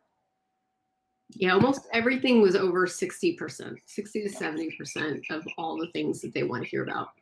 So, Adele, let me ask you something real quick. So you're more involved with team engagement and team responses to corporate edicts or management edicts. How do you think it'll resonate if an employer, hotel manager, owner, tells their team, in order for you to work here, I need you to take a vaccine? There's if the hospitals can't get all of their people to take a vaccine, it's hard to imagine how a hotel will. Add you to that. Yeah, not in America. I just don't know. Yeah, because I know that I even know medical people that are saying, I don't want to grow 3 heads. They make it as a joke, but I'm like, guys, I mean, and then you do defer because the people are in the industry. Like people defer to us. Hey, hospitality, or hey, this, because you're in the space. And I don't know everything. I have an opinion. Shoot, yeah, sue me. But and I have to look at the medical people the same way as we all have it. At the end of the day, of a personal perspective, not necessarily a professional one. I would love if a hotel said, "Hey, everybody that works here has a vaccine." I would love that. But I also, from a personal perspective, go, I really can't terminate somebody, having been in that role, terminate somebody by telling them I'm going to force you to do something that medically, that physically, that affects your body, because I Well, want you. unless you want a lawsuit, you can't do that in this country. Well, I even not- skip the lawsuits. I just personally have an issue of forcing somebody. I'm sorry, I want you to go over and take it something that you don't feel comfortable doing. I'm personally not in favor. I think everyone should get a vaccine. Absolutely. Yes. I think we should be educated and educate ourselves from multiple information sources and not just follow the rhetoric that we're used to following, and really make an educated decision. And obviously there's compelling evidence that vaccines in general work, and that this one efficacy seems to be high and the side effects seem to be minimal. I do believe everyone should, but when especially in America, where civil liberty is such a big thing, to tell people they have to do something, I don't. I mean, we were in an uproar about telling employers telling their employees that they had to follow a particular political affiliation. That's just an opinion forcing. Gosh knows what it's like to go over and tell somebody, I want you to inject your body with something that you don't want to do. Yeah, it's not going to happen. It's just not. Yeah, I agree with you on that. I can encourage it. Just like we at Fuel, every year we encourage our employees to get the flu vaccines. Our health insurance it makes it free for people. At one point, we used to have someone come in and do it for them to make it more convenient, but not everyone would do it. So what can you do? Yeah, I completely agree with you. I want everybody to take a vaccine. I'm personally going to take a vaccine. Whatever vaccine comes up that I'm first available for, I'm in line. Yeah, that's the thing. Right? We need to set the example as the hospitality industry. We need to. It's the only path towards recovery is successful vaccination and getting consumers' confidence back. So regardless of our political opinions or our medical opinions, we need to really do as much research as we can to make sure we're educated and not just doing things based on our own crackpot theories. And then if we make that decision to get vaccinated, we need to tell everyone that we're doing it and show everyone and be a beacon of light that spreads and encourage people to do it. And I think it's going to give me a superpower because my new nano quantum harmonics are ready for this. I think once we start seeing the results too, right? So we start seeing line grafts, people getting the vaccines goes up. And we start seeing line grafts, people dying from coronavirus goes down. I think at some point that becomes. Well, it's a marketing thing, right? This is what we do every day, right? This is creating a narrative that compels people to do. It's persuading people to do something through narrative, which is what we do. As now new nicknamed the Tim Peters success to marriage. Hey, to be fair, I think if Tim and you and me can all stay married for as long as we have Lauren, then I think there's hope for everyone. I don't have medication. I make her take that little pill every morning and go, here, honey, please. Yeah. Our wives deserve medals. That is for sure. Oh, yes, by far. Anyway, sorry, Melissa, you said there was 2 questions for us to go through. And we just have the 2 word clouds that we haven't talked about yet, although we did talk about one of them briefly. And that is, what do I feel like now about travel? And I will travel when.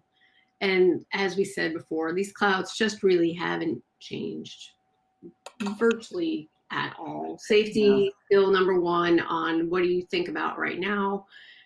We do have excited, we do have fun, we do have a couple of other fun things on what people are thinking about now, but in general it's still safety, restrictions, cautious, dangerous, scared, careful, etc. And then in terms of looking forward, it's still when I feel safe, that's when I'm going to travel. Yeah. I probably want to add to the one thing that you guys have been instrumental on from this survey, and also something we've talked about because of this survey many times over. Ask your guests while we still have this audience engagement of this as we go through this tragedy we're going through, of what are you looking forward to doing? Going back to the old questions, it's not just about, I know you want to hear about what we're doing for safety when you choose to travel, that's what you want to know about. Got that. Are you going to go skiing? Are you going to go surfboarding? Are you going to go whatever? You just begin to ask, what are the nuances of what's of interest to you that we can provide you, so that you feel that when you do make that choice, that we are giving you all the information that you need to make that choice with us.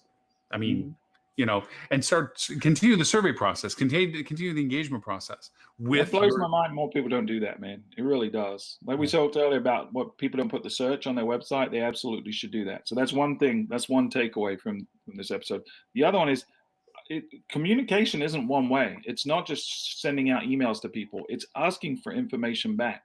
We at Fuel could not have done the job we did this year for our clients had we not been asking these questions in these surveys. And there's nothing stopping every hotel in the world from doing this. Every email you send out, put 1 or 2 questions on it. Have people respond. You're going to get insight. You're going to learn, and it will inform your decisions down the road. It's crazy to me that no one does that. Yeah. Well, very few. Can you make your logo smaller? It's hard to overlay my logo on your survey when I send it out. Just I'm saying, can you make it a little physical? Hey, I'll send you the real data if you want to. No, I am more than proud to point out, going, I know these people. Okay, before it's 1:30, I want to talk about. I was just very fascinated by the whole travel and leisure buyout from Wyndham Vacations. And it just so happens that someone I went to school with 35 years ago at the Hilton College of Hotel and Restaurant Management in Houston was intimately involved with that. And by the way, now he is actually an employee of Travel and Leisure. And I said, wow, why did they do it? Is it because they want to have a really good vehicle in which to advertise? And he said that isn't what it was about. And I was very fascinated. First of all, I didn't realize that the Hilton Wyndham hotels and the Wyndham destinations or vacations was completely 2 separate publicly traded companies. Right. Yeah, they split a couple of years ago. Yeah, and they bought Travel and Leisure from Meredith, but then they gave them back an exclusive license to do the magazine. So that is staying the same. I'm sure it might have some, there might be some implications later. But what it was really about was that they wanted to expand the timeshare area and open up new divisions, new verticals, they call them. For example, having a Travel and Leisure OTA or a Travel and Leisure travel club, or even something, the way it was described to me sounds a bit like a wholesaler, where they may buy up a group of rooms from a hotel and sell them under the Travel and Leisure agency. So they're basically buying the consumer of Travel and Leisure so that they can sell their other stuff to them. Yeah, they got the content and the data. Mm-hmm. Yeah. Interesting. Yeah. So, yeah, because at first I was thinking, wait, this is like the government buying our newspaper. but now I see that the plan is a little bit different. So it'll be exciting to see what happens. And, they said that it started before the pandemic, this process. It wasn't a purchase. When I watched the purchases, for example, of Red Lion by Sonesta, I always think, everybody must be in a tough spot. Maybe that's why people are buying hotels left and right or acquiring them into their company. But it seems like this was just a plan for growth that started before. That makes a lot of sense. I think strategically, data, Tim always says data is the crown jewels. I think first party data is going to be the differentiator that helps people navigate this, whether that's insight from your website or consumer information, content information. Having data right now is the one thing you can do that gives you a competitive advantage against everyone else. I'm trying not to be pessimistic about the GA4 transition, but it just lends itself that I'm it's going to take a decade, Norm. It's going to take a decade before it's the majority of people are using GA4. I'm not saying that it's not, but I also think that, well, we probably said the same thing before certain transitions in technology before COVID as well. But I'm just thinking that, to me, it's creating more reliance on GA to tell you, or Google to tell you what's going on, because we're less informed as to what we can look at in hard data, because it's now all interpreted before we see it in a lot of ways. And I think that that's going to be a negative in the long haul, because then we're just being told what we want to be, what they decide to tell us based on the data that they see, not what we see. So I'm trying to be optimistic that there's more improvements to it, but in all honesty, I feel it's just a deterioration of going to the core data you're getting. Google's smart, right? Because they always veil their actions behind quote unquote privacy and consumer privacy, when really, if you look at most of the decisions they make, it means you have to pay them more money to get more insight, or access, pay them to get access to consumers. So yeah, I mean, it's everything they're doing is more reinforcement that you should be investing heavily in your own CRM systems, in your own acquisition of data, your own data policies, your own data plan. Like, data is really where you need to be focused in your infrastructure right now. Like, what are you collecting? How are you collecting it? Where are you collecting it from? And then what are you doing with it? Yeah. And to Adele's point too, I'm hoping, because I went through the process of the reorganization of ownerships after 9/11, and there was a lot of companies that didn't give a rat's spit about what they bought. They just wanted to monetize it and squeeze it for every penny they could and let it fall off the vine afterwards. Mm-hmm. And there's been a lot of shifting and moving in a different landscape. And the reason why I brought up the conferencing and the value proposition of it is there's a lot of people coming back into market that have been kind of idle to the side and may not have been so in tune with all the transitions of something as simplistic as technologies and or as complex as who owns them now. And there is a different landscape to all of these things. And they're going to come back with what they thought they knew back when they first left it, to a whole new landscape of what they're now facing. And there's different players, different people that you didn't think were important are now very important. So that's the whoa. They went from 58 to they're going to be 1,200. Right. That's It's a game changer. unbelievable. Yeah. So And I don't think we're done, right? I think we're going to see a lot more shifting. We see a lot more consolidation and acquisition in the next 12 months, I think. Yeah. And I can't remember the price for getting, adding 900 hotels? But I mean, that can't really be, that can't really be actually owning the hotels, right? No, it's not. It's the same thing as you saw in New York, where they were buying percentages against debt note. It's not really a lot of money moving. It's a lot of, I'll take on assumed value and also obligation. It's not like I'm having to spend a lot of money at it, and it's a leverage loss. And it just, the finances are amazing to watch how these places did this stuff. There's vultures in New York right now that are buying hotels that are worth 120 million that were bought by another company. That bought it for like 69 million, and they picked up the note for less than 2 million. Mm-hmm. It's crazy stuff that they did. And it's in some cases the same individuals were behind both deals, right? They just renegotiated what they had as exposure. That's what they did. And it's just mind blowing how they can figure that all out. And now banks will allow them. But I did want to make sure that we didn't miss, and I know I had already got to ask Tim this, but being that this is our first grouping of the New Year stuff, and we've gone through some interesting things these past few days, I didn't know, and I thought Adele, what is your New Year's resolution business-wise that you would think that 2021 represents for you?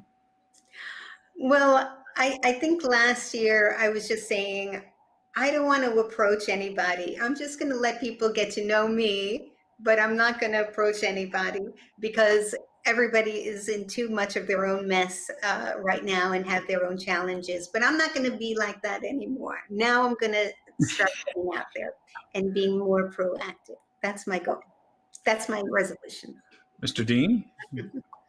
Oh, that's a trick question, because if there's anything I've learned of being in hospitality technology for many years now, is that when you ask that question of where do you see yourself 5 years from now, or even a year from now, you're probably wrong. He brought Tim back. It's just the truth. So I would have to say that the answer is to be adept and nimble. Okay.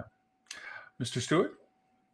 Yeah, I mean, I don't really have a business resolution. I think from a personal perspective, I'm definitely recommitting to health and fitness. I think, I started out the year telling my staff, hey, we've got to be mentally and physically fit to get through this marathon. And, that was on the back of a literal marathon that Melissa and I did. And it was great. But I think as the year wore on, for me personally, it just got to me, man. Psychologically, I just haven't been myself, and it's been a struggle.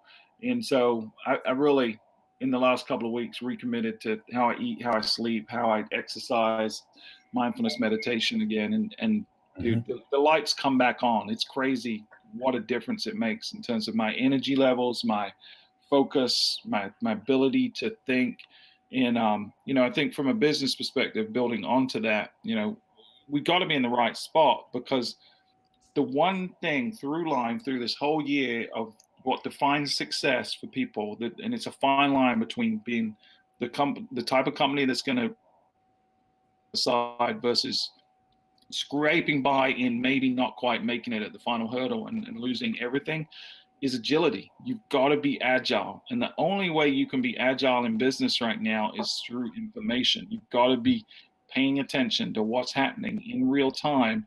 And you've got to be willing to develop systems internally that are so flexible that you can change them. And that doesn't mean just like going erratically. You have to have a guiding North Star so you're directionally moving somewhere, but you got to be ready to pivot on a dime if you need to, based on information that is solid, not based on emotion, but based on data.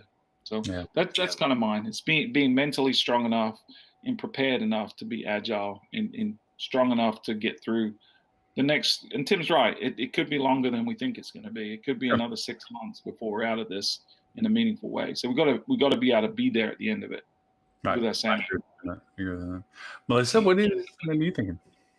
Well, speaking of being agile, as much as I have a love-hate relationship with Google and all things, my goal for the year is to at least have an implementation plan for GA4 for not only our clients, but for the fuel booking engine, because we put analytics first on our booking engine and forthright, so that you people who actually use our software can track all the things.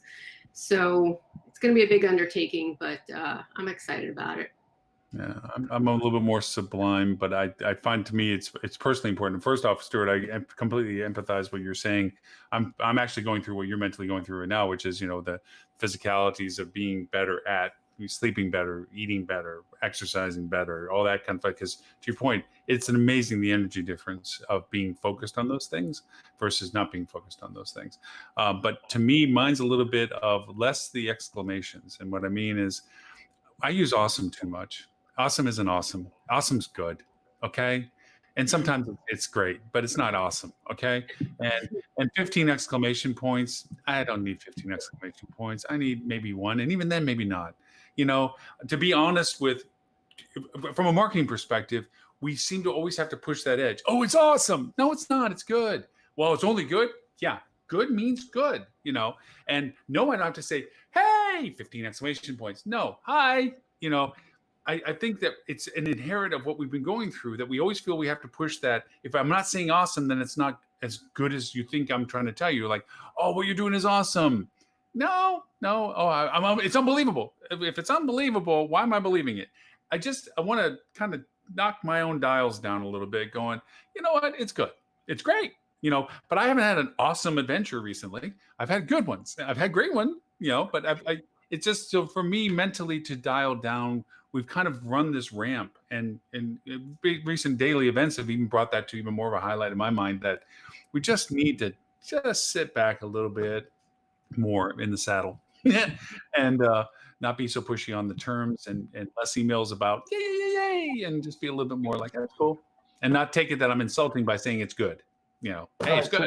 So Lauren, as you are one of my favorite people in this world, like fun on, and one of the reasons is that you just make me happy. You bring the light into the room whenever you're there, right? And so I would say you certainly have an opportunity to not tell us that every single app that you download from your crack website is amazing, awesome. I'm going through therapy on that one. But froze. Enthusiasm for people. Don't dial it down. That's what he's saying. Maybe go from an 11 to a 10, but don't go to a 9. I won't go to a 9. I'll still be excited. We love excitable Lauren. as much. I won't use the overusage of superlatives, the saturation of superlatives. I will be excited about stuff. I'm not dialing down my enthusiasm. I'm just down the superlatives that I think everybody has just gotten used to. That we've numbed up. The awesome used to be beyond. It used to be plaid in the world of Spaceballs. It was ludicrous speed, you know. Now everybody's going ludicrous speed. It's like, well, what's ludicrous speed? You know, I just want to bring it down to warp drive. It's like, you know what? We don't have to go warp 10 on this one. We're going to warp 1. And just be a little bit more accurate with the superlatives than that. But I still will be buoyantly happy about a lot of stuff. The whole country should follow that and dial down on the negative stuff, though. Yes. We don't have to be as polarizing about a lot of stuff. You know, and be a little bit more tolerant. And hopefully, as we get past these things chronologically, that will happen in society in general anyway, that we're less having to identify ourselves by what flags planted in our front yard. We've all got to be more tolerant. I had to give that lesson to my kids this week. There was a situation where someone that is an influence to him, and an adult that leads a group that he's in, was at the Capitol this week and had extreme views. And, you know, I personally don't agree with everything he agrees with, but what I saw was a group of children, 14-year-old children, who attend this group where this gentleman is a leader and a mentor, were all kind of imploding and saying, I can't believe it, I'm not going back anymore, like this. And then on the other side, people were supporting him, and it was just this conflict between 14-year-olds that was being whipped out of nothing. And so I sat my kid down and like, you've got to understand that if you're intolerant of his beliefs, you're no better than the thing you're intolerant of. You know, we've all got to learn to love each other. We've all got to learn to accept each other and communicate with each other, and not with the intent of changing their mind, because people don't change their mind overnight from one conversation. But let's have a position of understanding with everyone, because you by vilifying or hating whoever that is, are no better than that person. And so let's all love each other a little more. Well, to quote one of your favorite quotable people, Stuart, you know, it says steal in absolutes. Sorry, Dean, I interrupted you. Go ahead. Oh, no, you're spot on with what you said there, but we don't have to agree with each other, and that's okay. Mm-hmm. Yeah. Well, with that, Melissa, thank you. I mean, Stuart probably had some small piece of. No, it's all Melissa. This something minor, like just happened to be here on the show. I don't know, but no, it really the data. And believe me, when I first started looking at the information, I was like, I seriously went and every client I'm like, look, guys, this is why I'm telling you we need to be doing this right now. I do believe it's later than just the consensus of what the report has, but I do believe this is an optimistic way of looking at the data. It is a growth potential. It is opportunity. How soon that is relative, and of course, our potentially where it lands. But there is going to be a tsunami in some aspect for regionalities, for businesses, as those people that they cater to come out of what they want to do for travel. So to me, it was a wonderful representation of that, and thank you for that data and the details to it. There was a lot of optimism, and I screwed this up last week when I said it. But Churchill once said, "This may not be the beginning." The beginning of the end, but it's the end of the beginning. So we've got light there in front of us, and so there's a lot to be hopeful for. But to Tim's point earlier, you got to be really paying attention to the reality that you live in as well. And that's the nature of our industry: is hope for the best and plan for the worst. That's what we do. Yeah. You have to be scaled and scheduled for what we're doing. So all optimism to that. To that coming back, we just don't know quite when yet. Yeah, right. Exactly. To that, Adele, if people want to know what you do, where you go, your podcast, just saying. Where The Hospitality Reputation Marketing Podcast, get great reviews. Let's see, I had a great interview with Shep Hyken and one with the number 3 rated restaurant in the country on TripAdvisor. And I have a few in the bank coming up soon that are going to be really wonderful as well. So including one with Sarah Dendashi. Sorry, I struggled with that one. Sarah Dendashi, the concierge. I can't remember now.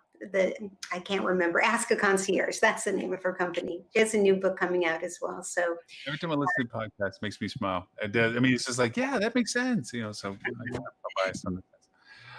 And what website? AspireReputationMarketing.com. Yay. Mr. Dean, your podcast made me go, didn't think of that. Where is it they can find you? I can find at metasearchmarketing.com or basecampmeta.com. Speaking of podcasts, we do have the Heavy Meta podcast. The most recent one of which actually was kind of inspired by an article that I saw posted from 2 years ago. It was actually talking about how the meta search manager within an organization was going to be driving a lot of the digital marketing in the future because of all of the aspects that come into meta search. You've got to learn about connectivity. You got to learn about search engine marketing. You got to learn about remarketing. You got to learn about pixels and URLs and all of those different things. So we've got a great podcast actually that was just put out on that topic. Welcome you to listen to that, subscribe. We've got a great webinar series talking about all of those different things. So if you want to learn how to do all those different things, we've got a great webinar about that. And last but not least, if you are that small hotel struggling to get onto Google Meta, we can make that happen for you. Stuart, we don't care about you. No, Melissa, no.